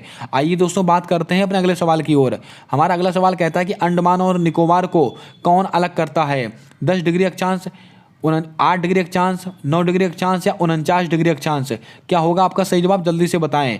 दोस्तों अंडमान और निकोबार को कौन अलग करता है? ये 10 डिग्री अक्षांश करता है। आपका ऑप्शन नंबर ए बिल्कुल राइट जवाब होगा। दोस्तों 49 डिग्री अक्षांश किसको अलग करता है? कनाडा को अमेरिका से अलग करता है। कौन दोस्तों? 49 डिग्री अक्षांश। इसको भी आप नोट करके रखें। आइए दोस्तों बढ़ते हैं अपने अगले प्रश्न की ओर। हमारा अगला सवाल कहता है कि फीफा विश्व कप 2026 का आयोजन कहाँ होगा? लगाइएगा स्टार। अमेरिका, कनाडा, मैक्सिको या उपरोक्त सभी? क्या होगा आपका सही जवाब? जल्दी से बताएं। फीफा दोस्तों, इससे आपकी परीक्षा में सवाल पूछे जाने की प्रबल संभावना है। इसको आप बहुत ध्यानपूर्वक नोट करें। फीफा विश्व कप 2026 इसका आयोजन कहाँ पर होने वाला है? तो आपको नोट करके रखना है, ये अमेरिका, कनाडा और मैक्सिको, ये तीनों जगह होगा। तो आपका सही जवाब क्या हो जाएगा? ऑप्शन नंबर डी बिल्कुल राइट जवाब होगा।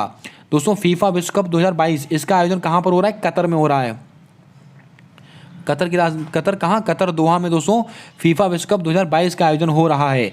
इसमें कितनी टीमों ने भाग लिया है? कुल 32 टीमों ने उसके अंदर भाग लिया है। अब दोस्तों बात करते हैं, इसमें दोस्तों 32 टीमों ने भाग लिया है और किस फुटबॉल के द्वारा खेला जा रहा है? अल रहेला। अल रहेला दोस्तों, ये अल रहेला ये फुटबॉल का नाम है ये दोस्तों। और दोस्तों इस किस कंपनी की है? ये एडिडास कंपनी की फुटबॉल है और इसका शुभंकर क्या है?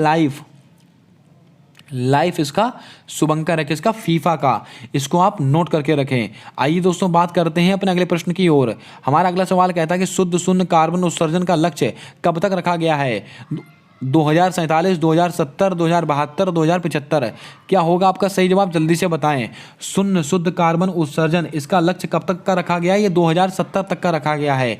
आपका ऑप्शन नंबर बी बिल्कुल सही जवाब होगा। इसके ऊपर आप स्टार लगाकर इसको नोट करेंगे।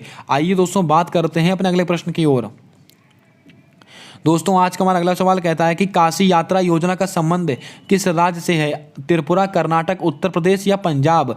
क्या होगा आपका सही जवाब? जल्दी से बताएं। इस सवाल को लेकर दोस्तों बहुत बड़ा कंफ्यूजन है, इसको आप कभी गलत मत कीजिएगा। काशी यात्रा योजना इसका आंसर बिल्कुल उत्तर प्रदेश मत लगाइएगा, क्योंकि इसका आंसर कर्नाटक होगा। आपका ऑप्शन नंबर बी बिल्कुल सही जवाब होगा। अगर आपसे कहा जाए कि काशी यात्रा योजना का संबंध किस राज्य से है, तो आपका जवाब होगा कर्नाटक। इसको आप वेरी इंपॉर्टेंट में याद रखेंगे। दोस्तों त्रिपुरा की दोस्तों 2 से 3 योजनाएं बहुत ही महत्वपूर्ण है। नंबर 1 चा श्रमिक कल्याण योजना। अगर आपसे कहा जाए कि चा श्रमिक कल्याण योजना किसकी है? त्रिपुरा की। अर्न विद लर्न ये किसकी योजना है? ये भी त्रिपुरा की ही योजना है। उत्तर प्रदेश की दोस्तों कौन सी है? तो आपको पता है, एक जिला एक उत्पाद योजना, यह है उत्तर प्रदेश की। और दोस्तों पंजाब की क्या है दोस्तों? एक विधायक एक पेंशन योजना किसकी है? पंजाब की योजना है। इसको भी आपको ध्यान में रखना है। आइए दोस्तों बात करते हैं अपने अगले प्रश्न की ओर। दोस्तों मंडोस नामक चक्रवात का नामकरण किसने किया है? दोस्तों आप सब जानते हैं कि अभी हाल ही में बंगाल की खाड़ी में दोस्तों एक चक्रवात उत्पन्न हुआ है मंडोस, जिसने दोस्तों तमिलनाडु में कहर मचाया हुआ है। ये दोस्तों इसका नामकरण किसने किया है? श्रीलंका, म्यांमार, पाकिस्तान या संयुक्त अरब अमीरात?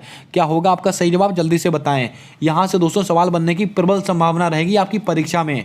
दोस्तों मंडोस नामक चक्रवात का नामकरण किसके द्वारा किया गया? ये संयुक्त अरब अमीरात के द्वारा किया गया है। आपका ऑप्शन नंबर डी बिल्कुल सही जवाब होगा। दोस्तों श्रीलंका के द्वारा कौन सा किया गया? असनी। अगर आपसे कहा जाए कि असनी चक्रवात इसका नाम किसने किया है? श्रीलंका। म्यांमार ने किसका किया? तौकाते। इसको पाकिस्तान का गुलाब। ये सब आप नोट करके रखें। दोस्तों आपको बता दें, मंडोस नामक चक्रवात का नामकरण किसने किया है? संयुक्त अरब अमीरात। और मंडोस का दोस्तों अर्थ क्या होता है? खजाना। दोस्तों श्रीलंका ने किसका दोस्तों नामकरण किया है? असनी।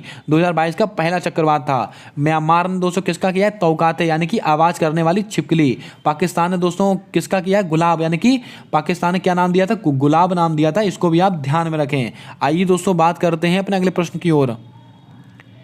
दोस्तों आज का हमारा अगला सवाल कहता है कि स्टैचू ऑफ नॉलेज का अनावरण कहाँ किया गया है? यहाँ से दोस्तों आपकी परीक्षा में 101% सवाल आपसे पूछा जाने वाला है। स्टैचू ऑफ नॉलेज इसका अनावरण कहाँ किया गया है? हैदराबाद, महाराष्ट्र, राजस्थान, गुजरात? क्या होगा आपका सही जवाब? जल्दी से बताएं। दोस्तों आपको बता दें, स्टैचू ऑफ नॉलेज ये दोस्तों किसकी प्रतिमा है? डॉक्टर भीमराव अम्बेडकर जी की प्रतिमा है। और इसका अनावरण कहाँ पर किया गया? ये महाराष्ट्र में किया गया है। और महाराष्ट्र में भी दोस्तों कहाँ पर? लातूर एक स्थान है, लातूर, यहाँ पर किया गया है। अगर आपसे कहा जाए कि स्टैचू ऑफ यूनिटी इसका दोस्तों आरंभ कहाँ पर किया गया? हैदराबाद में किया गया है। किसकी मूर्ति है? संत रामानुजाचार्य की मूर्ति है। 216 फीट की मूर्ति है। इसको आप नोट करके रखें। दोस्तों स्टैचू ऑफ पीस ये कहाँ पर स्थित है? ये राजस्थान में स्थित है। इसके अलावा गुजरात में दोस्तों स्टैचू ऑफ यूनिटी ये किसकी मूर्ति है? ये सरदार वल्लभ भाई पटेल की मूर्ति है। 182 मीटर किसने बनवाया है? ये राम सुथार ने बनवाया है। जितने सवाल दोस्तों मैं यहाँ पर लिख रहा हूँ, जितने सवाल मैं बोल रहा हूँ, सारे सवालों को दोस्तों आप ईयरफोन लगाकर ध्यानपूर्वक सुने, क्योंकि दोस्तों ऐसी क्लास आपने कभी नहीं देखी होगी पूरे यूट्यूब के अंदर। आइए दोस्तों बात करते हैं अपने अगले प्रश्न की ओर। दोस्तों आज का हमारा अगला सवाल कहता है कि भारत का पहला इलेक्ट्रॉनिक बैंक गारंटी किसने शुरू की है? हमारा सवाल है कि दोस्तों भारत की पहली इलेक्ट्रॉनिक बैंक गारंटी शुरू करने वाला दोस्तों बैंक कौन सा है? ओरिएंटल बैंक है, यूको बैंक है, एचडीएफसी बैंक है या यूनाइटेड बैंक है? क्या होगा आपका सही जवाब? जल्दी से बताएं। दोस्तों भारत का पहला इलेक्ट्रॉनिक बैंक गारंटी किसने शुरू की है? तो आपको नोट करके रखना है, ये एचडीएफसी के द्वारा शुरू किया गया है। आपका ऑप्शन नंबर सी बिल्कुल करेक्ट जवाब होगा। इसके ऊपर आप स्टार लगाकर इसको नोट करेंगे। आइए दोस्तों बात करते हैं अपने अगले प्रश्न की ओर। दोस्तों आज का हमारा अगला सवाल कहता है कि ऑक्सफोर्ड वर्ड 2022 किसे चुना गया है? एंजाइटी को, ग्लोबिन मोड को, कोवैक्स को या महामारी को? क्या होगा आपका सही जवाब? जल्दी से बताएं। दोस्तों ऑक्सफोर्ड वर्ड 2022 किसको चुना गया? ये ग्लोबिन मोड को चुना गया है। आपका ऑप्शन नंबर बी बिल्कुल करेक्ट जवाब होगा। इसके ऊपर आप स्टार लगाकर इसको नोट करेंगे। दोस्तों ऑक्सफोर्ड में वर्ड ऑफ द चिल्ड्रन किसको चुना गया? एंजाइटी यानी कि चिंता, इसको चुना गया था। इसको आप ध्यान में रखें। आइए दोस्तों बढ़ते हैं अपने अगले प्रश्न की ओर। हमारा अगला सवाल कहता है कि the man who changed India ये किसकी पुस्तक है? दोस्तों आपको बता दें the man who changed India ये किसकी पुस्तक है? तो आपको नोट करके रखना है, ये गौतम अडानी की पुस्तक है। आपका ऑप्शन नंबर सी बिल्कुल सही जवाब होगा। क्या होगा दोस्तों? ऑप्शन नंबर सी, ये दोस्तों गौतम अडानी की पुस्तक है। इसको आप ध्यान में रखें। दोस्तों हरीश मेहता की कौन सी? The Maverick effect. Vinod Rai की कौन सी है? तो मैंने आपको बताया था not just a night watchman. इसको भी आप ध्यान में रखें। आइए दोस्तों बढ़ते हैं अपने अगले प्रश्न की ओर। दोस्तों आज का हमारा अगला सवाल कहता है कि EOS 06 को किसके द्वारा लॉन्च किया गया है? यह भी सवाल बहुत ही महत्वपूर्ण है। PSLV C52, PSLV C53, PSLV C54 या SSLV? क्या होगा आपका सही जवाब? जल्दी से बताएं। दोस्तों EOS 06 इसको किसके द्वारा लॉन्च किया गया है? ये PSLV C54 के द्वारा लॉन्च किया गया है। आपका ऑप्शन नंबर सी बिल्कुल सही जवाब होगा। दोस्तों भूटान के दोस्तों उपग्रह हैं, इसके लिए लॉन्च किया गया। इसको भी आप थोड़ा ध्यान में रखें। आइए दोस्तों बात करते हैं अपने अगले सवाल की ओर। दोस्तों आज का हमारा अगला सवाल कहता है कि NCC की स्थापना, नेशनल कैडेट कोड, इसकी फुल फॉर्म होती है और इसकी स्थापना दोस्तों किस समिति की सिफारिश पर हुई है? शिवरमन समिति, कुंजरू समिति, विजय केलकर समिति या संथानम समिति? क्या होगा आपका सही जवाब? जल्दी से बताएं।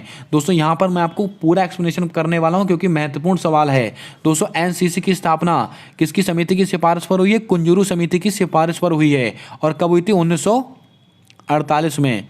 इसको आप ध्यान में रखेंगे। दोस्तों शिवरमन समिति, इसकी दोस्तों इसमें क्या हुआ था? नाबार्ड की स्थापना हुई थी।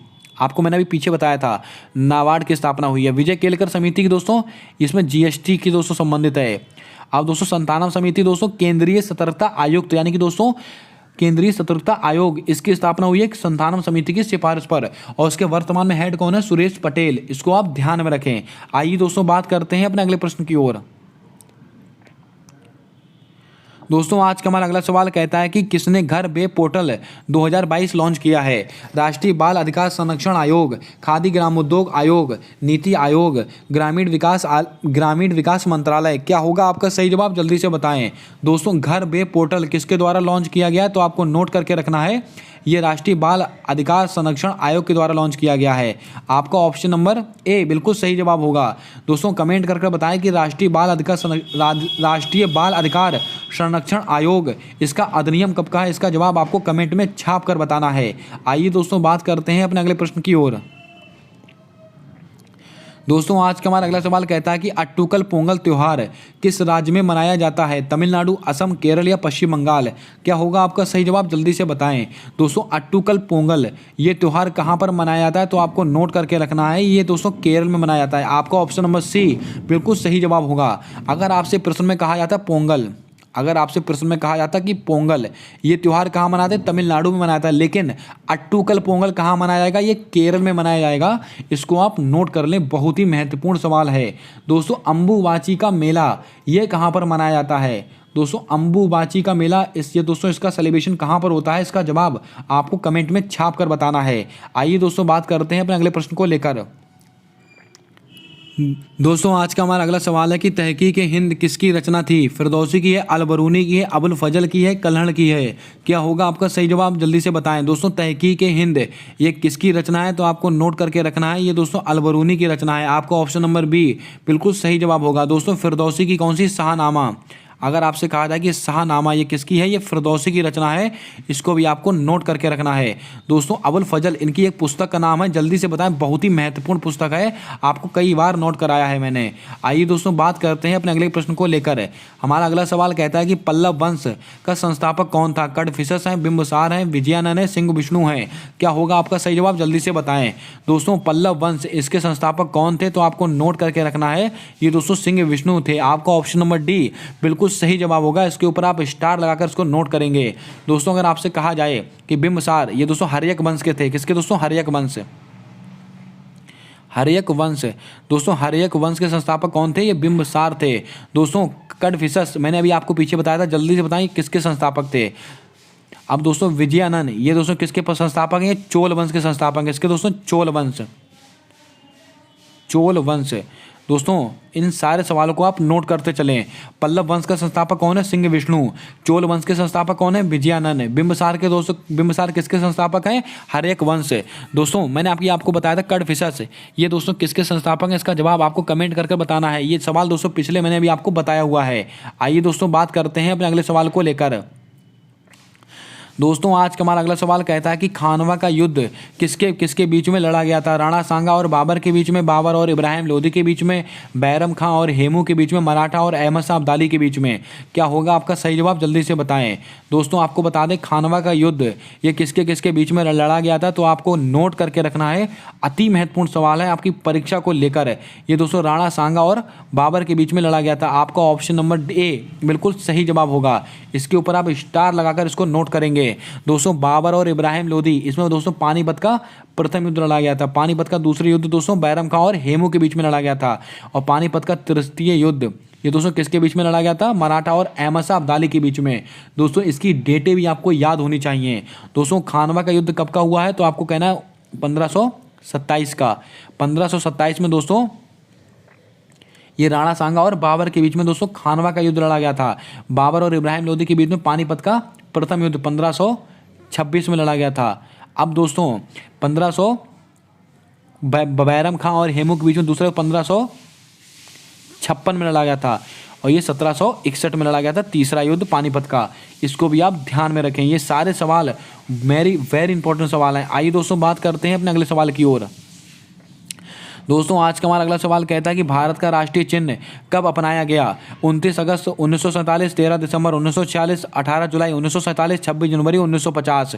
क्या होगा आपका सही जवाब? जल्दी से बताएं।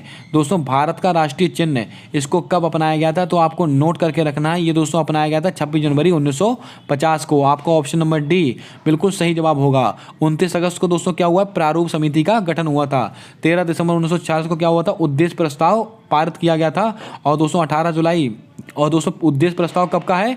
13 दिसंबर 1946 का। लेकिन दोस्तों उद्देश्य प्रस्ताव लागू कब हुआ था? 22 जनवरी 1947 को। इसको आप ध्यान में रखें। 18 जुलाई 1947 को क्या हुआ था? ये स्वतंत्रता अधिनियम आया था। ये भी आपको नोट करके रखना है। आइए दोस्तों बात करते हैं अपने अगले सवाल की ओर। दोस्तों आज का हमारा अगला सवाल कहता है कि इंद्रावती, वैनगंगा, प्राणहिता ये किसकी सहायक नदियां हैं? ब्रह्मपुत्र नदी की, गोदावरी नदी की, कृष्णा नदी की, कावेरी नदी की? क्या होगा आपका सही जवाब? जल्दी से बताएं। दोस्तों इंद्रावती, वैनगंगा और प्राणहिता ये किसकी सहायक नदियां हैं? ये सबकी सब गोदावरी की सहायक नदियां हैं। आपका ऑप्शन नंबर डी बिल्कुल करेक्ट जवाब होगा। दोस्तों मैंने इसको इतनी बार नोट करा है, ये सारे सवाल आपको उंगलियों पर याद होने चाहिए। इंद्रावती, वैनगंगा, प्राणहिता ये किसकी सहायक नदियां हैं? ये सब की सब गोदावरी की सहायक नदियां हैं। दोस्तों कृष्णा नदी की सहायक नदियां याद कीजिए, मैंने आपको बताई थी। घाट प्रभा, माल प्रभा, तुंगभद्रा और मूसी नदी ये किसकी हैं? ये कृष्णा नदी की सहायक नदियां हैं। आइए दोस्तों बात करते हैं अपने अगले प्रश्न की ओर। दोस्तों आज का हमारा अगला सवाल कहता है कि अभिलेखों का अध्ययन क्या कहलाता है? Numismatics, epigraphy, mycology, phycology? क्या होगा आपका सही जवाब? जल्दी से बताएं। दोस्तों अभिलेखों का अध्ययन क्या कहलाता है? तो आप सबको पता है, जिसे दोस्तों एपिग्राफी कहते हैं। आपका ऑप्शन नंबर बी बिल्कुल सही जवाब होगा। अगर आपसे प्रश्न में कहा जाए कि सिक्कों का अध्ययन,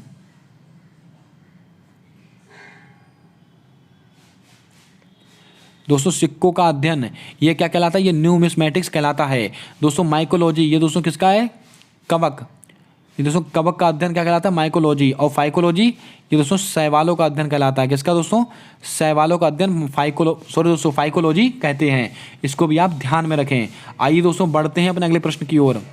दोस्तों सती प्रथा का अंत किसने किया था, एलन बरो ने किया था, ईश्वर चंद्र विद्यासागर ने किया था, विलियम बेंटिक ने किया था, या राजा राम मोहन राय ने किया था। दोस्तों आपको बता दें सती प्रथा का अंत ये किसने किया था, तो आपको नोट करके रखना है, ये विलियम बेंटिक के द्वारा किया गया था। किसकी सिफारिश पर हुआ था, राजा राम मोहन राय की सिफारिश पर हुआ था।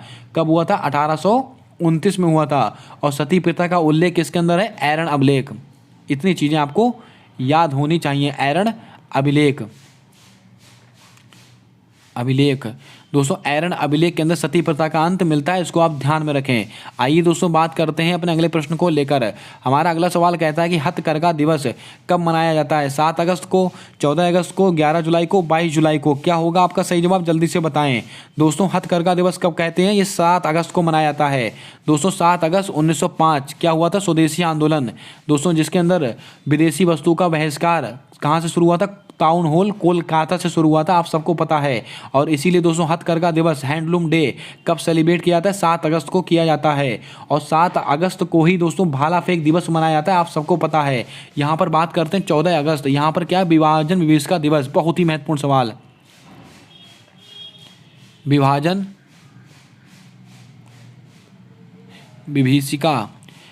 विभीषिका दिवस ये कब मनाया था, ये 14 अगस्त को। 11 जुलाई को दोस्तों जनसंख्या दिवस मनाया था, आप सबको पता है। थीम क्या है, 8 बिलियन इस बार की थीम है, इसको आप नोट करके रखें। और दोस्तों 22 मई इसको क्या मनाया था, जल्दी से कमेंट करके बताएं। बहुत ही महत्वपूर्ण सवाल है और मैंने दोस्तों इसको कल या परसों में नोट भी कराया है, इसका जवाब आप कमेंट करके बताएंगे। आइए दोस्तों बात करते हैं अपने अगले सवाल की ओर। दोस्तों आज का हमारा अगला सवाल कहता है कि किस देश ने दुनिया का पहला निजी मून लैंडर प्रक्षेपित किया है, चीन, जापान, यूएई, उत्तर कोरिया। क्या होगा आपका सही जवाब, जल्दी से बताएं। दोस्तों किस देश के द्वारा दुनिया का पहला मून लैंडर प्रक्षेपित किया गया है, तो मैंने आपको बताया था ये दोस्तों जापान के द्वारा किया गया है। आपका ऑप्शन नंबर बी बिल्कुल करेक्ट जवाब होगा। दोस्तों यहाँ पर ऑप्शंस में 2 से 3 चीज़ें आपको और याद रखनी है। यूएई, इसके द्वारा दोस्तों राशिद रोवर, ये दोस्तों राशिद रोवर। और होप मिशन, क्या दोस्तों, होप मिशन, ये दोस्तों किसके द्वारा लॉन्च किया गया है, ये सब के सब संयुक्त अरब अमीरात के द्वारा लॉन्च किया गया, ये भी आपको नोट करना है। उत्तर कोरिया, दोस्तों इसके द्वारा उत्तर कोरिया और ईरान, इनके द्वारा दोस्तों एक नूरी किसके द्वारा किया गया, उत्तर कोरिया के द्वारा किया गया है। और नूर दोस्तों ये ईरान के द्वारा किया गया है, इसको भी आप नोट करके रखें, ये सवाल भी बहुत ही महत्वपूर्ण है। और दोस्तों अगर आपसे कहा जाए विश्व का पहला कृत्रिम सूर्य ये किसने विकसित किया है, ये दोस्तों चीन के द्वारा विकसित किया गया है, इसको भी आप ध्यान में रखें। आइए दोस्तों बात करते हैं अपने अगले सवाल की ओर। दोस्तों आज का हमारा अगला सवाल कहता है कि नाबार्ड का नया अध्यक्ष किसे नियुक्त किया गया है। दोस्तों इस सवाल को अभी पिछले मैंने आपको बताया था किसको किया गया है, साजी केवी को किया गया है। आपका ऑप्शन नंबर डी बिल्कुल सही जवाब होगा। आइए बढ़ते हैं अपने अगले सवाल की ओर। दोस्तों राष्ट्रीय जैव विविधता प्राधिकरण के अध्यक्ष कौन बने हैं, सी अचलेंद्र रेड्डी बने, गौरव द्विवेदी बने, नल्ला थम्बी कलाई सेल्वी बने, अजय भल्ला बने हैं। क्या होगा आपका सही जवाब, जल्दी से बताएं। दोस्तों राष्ट्रीय जैव विविधता प्राधिकरण के अध्यक्ष किसको बनाया गया है, ये सी अचलेंद्र रेड्डी को बनाया गया है। आपका ऑप्शन नंबर ए बिल्कुल सही जवाब होगा। गौरव द्विवेदी कौन है, प्रसार भारती के अध्यक्ष। नल्ला थम्बी कलाई सेल्वी कौन है, CSIR की पहली महिला हेड कौन है, नल्ला थम्बी कलाई सेल्वी। अजय भल्ला कौन है, ये गृह मंत्री हैं, सॉरी दोस्तों गृह सचिव हैं, इसको भी आपको नोट करके रखना है। अब आप दोस्तों कमेंट करके बताएं कि भारत के वर्तमान समय में विदेश सचिव कौन है, इसका जवाब आपको कमेंट कर बताना है। आइए दोस्तों बात करते हैं अपने अगले सवाल की ओर। दोस्तों मुख्यमंत्री 4 श्रमिक कल्याण योजना किस राज्य की योजना है। दोस्तों पीछे भी हमने इसको डिस्कस किया था। मुख्यमंत्री 4 श्रमिक कल्याण योजना कहाँ की, त्रिपुरा की योजना है। और यहीं की दोस्तों अर्न विद लर्न ये योजना कहाँ की, ये भी त्रिपुरा की है। सीमा दर्शन योजना, अगर आपसे कहा जाए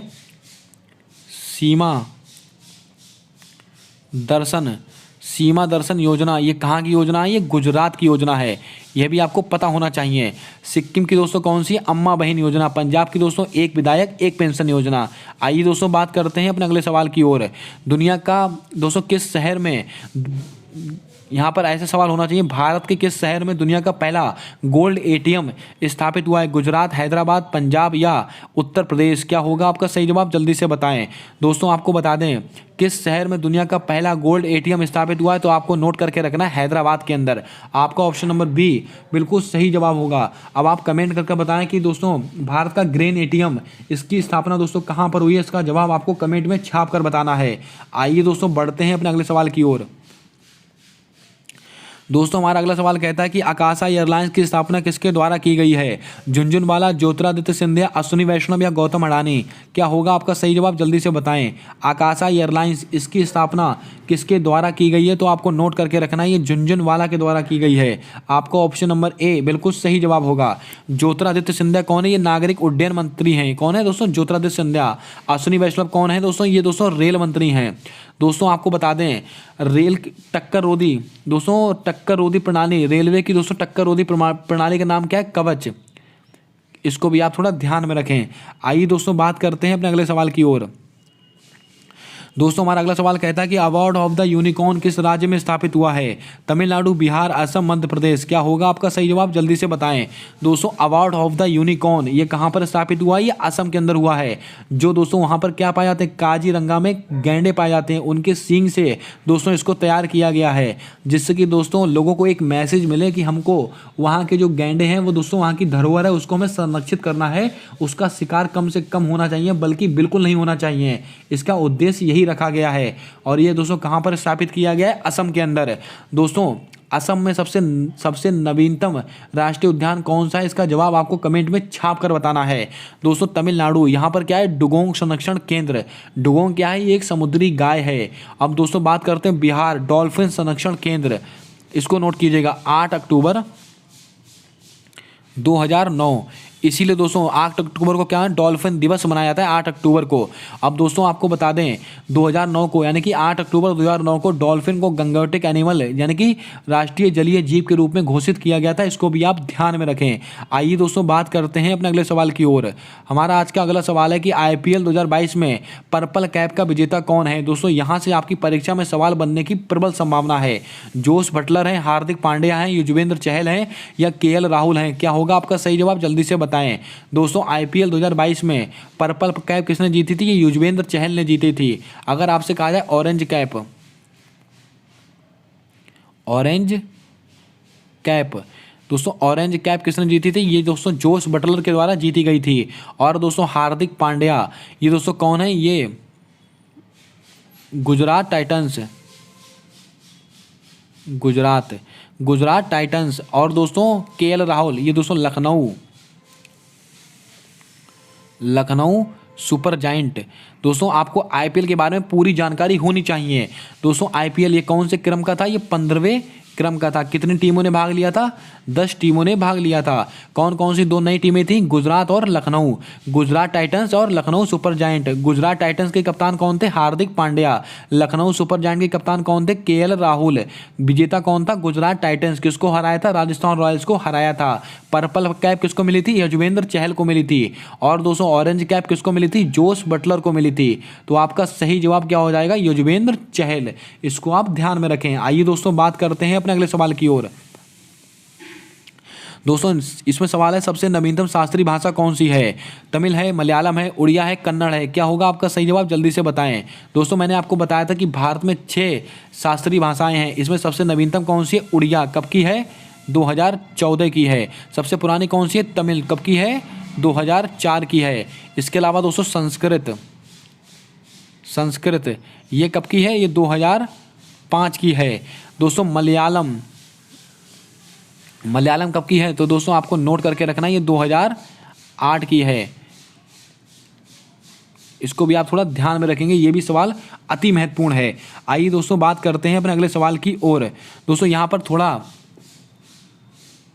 तेलुगु, इसको भी आप नोट कर लीजिएगा। तेलुगु और कन्नड़ ये दोस्तों 2008 की हैं और ये मलयालम दोस्तों 2013 की है। इसको आप थोड़ा ध्यान में रखें। आप देख लीजिए दोस्तों 6 भाषाएं और उनसे संबंधित वर्ष मैंने आपको नोट करा दिए हैं। यहाँ से दोस्तों आपसे कोई सा भी प्रश्न पूछा जाए आपका सवाल गलत नहीं होगा। आइए दोस्तों बात करते हैं अपने अगले सवाल की ओर। दोस्तों आज का हमारा अगला सवाल कहता है कि राज्यसभा की सीटों से संबंधित अनुसूची कौन सी है? अनुसूची 3, अनुसूची 4, अनुसूची 6, अनुसूची 7। क्या होगा आपका सही जवाब? जल्दी से बताएं। ये सवाल दोस्तों मैंने आपको कल कराया था, आप सबको याद ही होगा। राज्यसभा की सीटों से संबंधित अनुसूची कौन सी? अनुसूची 4। आपका ऑप्शन नंबर बी बिल्कुल सही जवाब होगा। अनुसूची 3 में क्या है? शपथ। अनुसूची 6 में क्या है? ये 4 राज्य हैं, असम, त्रिपुरा, मिजोरम और मेघालय। इसको आपको नोट करना है। आइए दोस्तों बात करते हैं अपने अगले सवाल की ओर। दोस्तों यहाँ पर सवाल है, आसवान बांध किस नदी पर स्थित है? यहाँ पर दोस्तों आसमान नहीं होगा, यहाँ पर होगा आसवान। क्या होगा दोस्तों? आसवान। आसवान। दोस्तों आसवान बांध किस नदी पर स्थित है? ये नील नदी पर स्थित है। आपका ऑप्शन नंबर बी बिल्कुल सही जवाब होगा। कृष्ण नदी पर दोस्तों क्या है? अलमाटी बांध स्थित है। महानदी पर दोस्तों हीराकुड बांध। कावेरी नदी पर तो आपको मैंने बताया था इडुक्की बांध, सॉरी दोस्तों मैटूर बांध किस पर? कावेरी नदी पर। इसको आप ध्यान में रखें। आइए दोस्तों बात करते हैं अपने अगले सवाल की ओर। हमारा अगला सवाल कहता है कि एशियन डेवलपमेंट बैंक का मुख्यालय कहाँ पर स्थित है? जिनेवा, लियोन, पेरिस या मनीला? क्या होगा आपका सही जवाब? जल्दी से बताएं। दोस्तों एशियन डेवलपमेंट बैंक यानी कि एडीबी बैंक, इसका मुख्यालय कहाँ पर स्थित है? मनीला में स्थित है। स्थापना कब हुई थी? 1966 में इसकी स्थापना हुई थी एडीबी बैंक की। दोस्तों लियोन, इसमें दोस्तों किसका मुख्यालय स्थित है? इंटरपोल। इंटरपोल इसका मुख्यालय कहाँ पर स्थित है? लियोन में। इसकी स्थापना 1923 में हुई थी। इसको भी आप नोट कर लें। आइए दोस्तों बात करते हैं अपने अगले सवाल की ओर। हमारा अगला सवाल कहता है कि 11वां मौलिक कर्तव्य संविधान में कब जोड़ा गया? 42वें संविधान संशोधन के द्वारा, 73वें संविधान संशोधन के द्वारा, 86वें संविधान संशोधन के द्वारा, 89वें संविधान संशोधन के द्वारा? क्या होगा आपका सही जवाब? जल्दी से बताएं। दोस्तों 11वां मौलिक कर्तव्य कब जोड़ा गया था? तो आपको नोट करके रखना है, ये 86वें संविधान संशोधन के द्वारा जोड़ा गया था। कब का है? 2002 का है। दोस्तों 10 मौलिक कर्तव्यों को कब जोड़ा गया था? 10। अगर आपसे कहा जाए कि 10 मौलिक कर्तव्यों को कब जोड़ा गया था? 42वें संविधान संशोधन के द्वारा 1976 में। दोस्तों आप सबको पता है कि हमारे मूल संविधान में एक भी मौलिक कर्तव्य नहीं था। फिर दोस्तों 42वां संविधान संशोधन होता है 1976 में, फिर 10 मौलिक कर्तव्यों को जोड़ा जाता है। उसके बाद दोस्तों 86वां संविधान संशोधन होता है 2002 में। इसके द्वारा दोस्तों 11वां मौलिक कर्तव्य जोड़ा जाता है। आइए दोस्तों बढ़ते हैं अपने अगले सवाल की ओर। विश्व इतिहास की झलक किसकी पुस्तक है? महात्मा गांधी, ज्योतिबा फुले, पंडित जवाहरलाल नेहरू या सचिंद्र नाथ सान्याल? क्या होगा आपका सही जवाब? जल्दी से बताएं।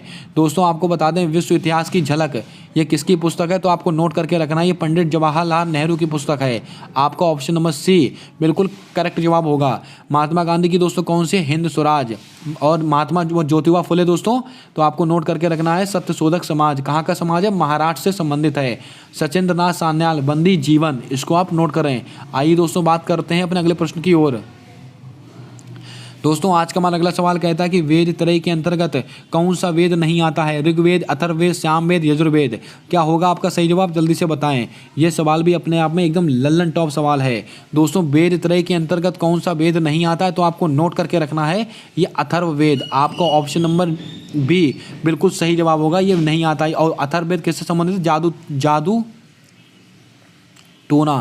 जादू टोने से संबंधित वेद कौन सा? अथर्ववेद। इसको भी आप ध्यान में रखें। आइए दोस्तों बात करते हैं अपने अगले सवाल की ओर।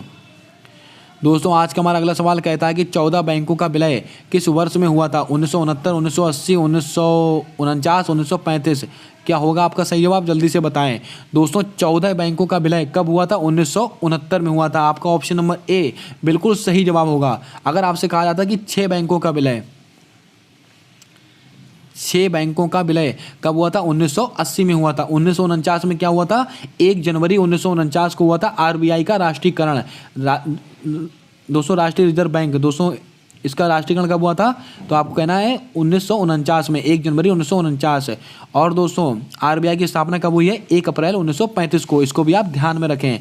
आइए दोस्तों बात करते हैं अपने अगले सवाल की ओर। हमारा अगला सवाल कहता है कि भारत में कहाँ करेंसी नोट प्रेस स्थापित नहीं है? नासिक, देवास, साल्वनी, मदुरई? क्या होगा आपका सही जवाब? जल्दी से बताएं। दोस्तों भारत में कहाँ पर करेंसी नोट की प्रेस स्थापित नहीं हुई है? तो आपको कहना है मदुरई में नहीं है। आपका ऑप्शन नंबर डी बिल्कुल सही जवाब होगा। दोस्तों नासिक में है, देवास में है, साल्वनी में है और मैसूर में है। मैसूर में है, इसको भी आप नोट करें। इन 4 जगहों पर दोस्तों भारत में करेंसी नोट प्रेस स्थापित है। नासिक, देवास, साल्वनी और मैसूर। लेकिन कहाँ पर नहीं है? मदुरई में नहीं है। आइए दोस्तों बात करते हैं अपने अगले सवाल की ओर। दोस्तों आज का हमारा अगला सवाल कहता है कि रेल बजट और आम बजट का विलय कब हुआ था? विवेक देवराय समिति के द्वारा, एकवर्थ कमीशन के द्वारा, रॉबर्टसन आयोग के द्वारा, इनमें से कोई नहीं। क्या होगा आपका सही जवाब? जल्दी से बताएं। दोस्तों रेल बजट और आम बजट इसका विलय कब हुआ था? तो आपको नोट करके रखना है, ये दोस्तों विवेक देवराय समिति के द्वारा हुआ था। आपका ऑप्शन नंबर ए बिल्कुल सही जवाब होगा। अगर आपसे कहा जाए कि रेल बजट आम बजट, अगर आपसे कहा जाए कि रेल बजट और आम बजट ये दोस्तों अलग कब हुए थे? तो आप कहेंगे एकवर्थ कमीशन के द्वारा, रॉबर्टसन आयोग के द्वारा दोस्तों रेलवे की स्थापना हुई है, इसको भी आप ध्यान में रखें। आइए दोस्तों बात करते हैं अपने अगले सवाल की ओर। लाहौर अधिवेशन की अध्यक्षता किसने की थी? पंडित जवाहरलाल नेहरू, अंबिकाचरण मजमूदार, सरोजनी नायडू, सरदार वल्लभ भाई पटेल। क्या होगा आपका सही जवाब? जल्दी से बताएं। ये सवाल भी दोस्तों मैंने आपको कई बार नोट कराया है। दोस्तों लाहौर अधिवेशन कब का है? 1929 का अधिवेशन है और इसकी अध्यक्षता किसने की थी? पंडित जवाहरलाल नेहरू। आपका ऑप्शन नंबर डी बिल्कुल सही जवाब होगा। और लाहौर अधिवेशन 1929 का अधिवेशन है और इसी में ही पूर्ण स्वराज की मांग की गई थी। दोस्तों सरदार वल्लभ भाई पटेल ने किसकी अध्यक्षता की थी? कराची अधिवेशन की। सरोजनी नायडू ने दोस्तों कानपुर अधिवेशन की अध्यक्षता की थी, जो कि 1925 में हुआ था, और कराची अधिवेशन 1931 में हुआ था। इसके अलावा अंबिकाचरण मजमूदार ने दोस्तों लखनऊ अधिवेशन की अध्यक्षता की थी, जो कि 1916 में हुआ था। इसको भी आप नोट करके रखें। अब आप दोस्तों कमेंट करके बताएं कि होम रूल लीग मूवमेंट इसकी अध्यक्षता किसने की थी और ये कब हुआ था? इसका जवाब आपको कमेंट में छाप कर बताना है। आइए दोस्तों बात करते हैं आज के अंतिम सवाल को लेकर। दोस्तों आज का हमारा अगला और अंतिम सवाल है कि स्वच्छ भारत मिशन की शुरुआत कब हुई है? 28 अगस्त 2014, 25 दिसंबर 2014, 2 अक्टूबर 2014, 19 फरवरी 2015। क्या होगा आपका सही जवाब? जल्दी से बताएं। स्वच्छ भारत मिशन इसकी शुरुआत कब हुई थी? तो आपको नोट करके रखना है, ये 2 अक्टूबर 2014 को हुई थी। आपका ऑप्शन नंबर सी बिल्कुल करेक्ट जवाब होगा। दोस्तों 28 अगस्त 2014 को क्या होता है? जनधन योजना वित्तीय समावेशन की सबसे बड़ी योजना। 25 दिसंबर 2014 मिशन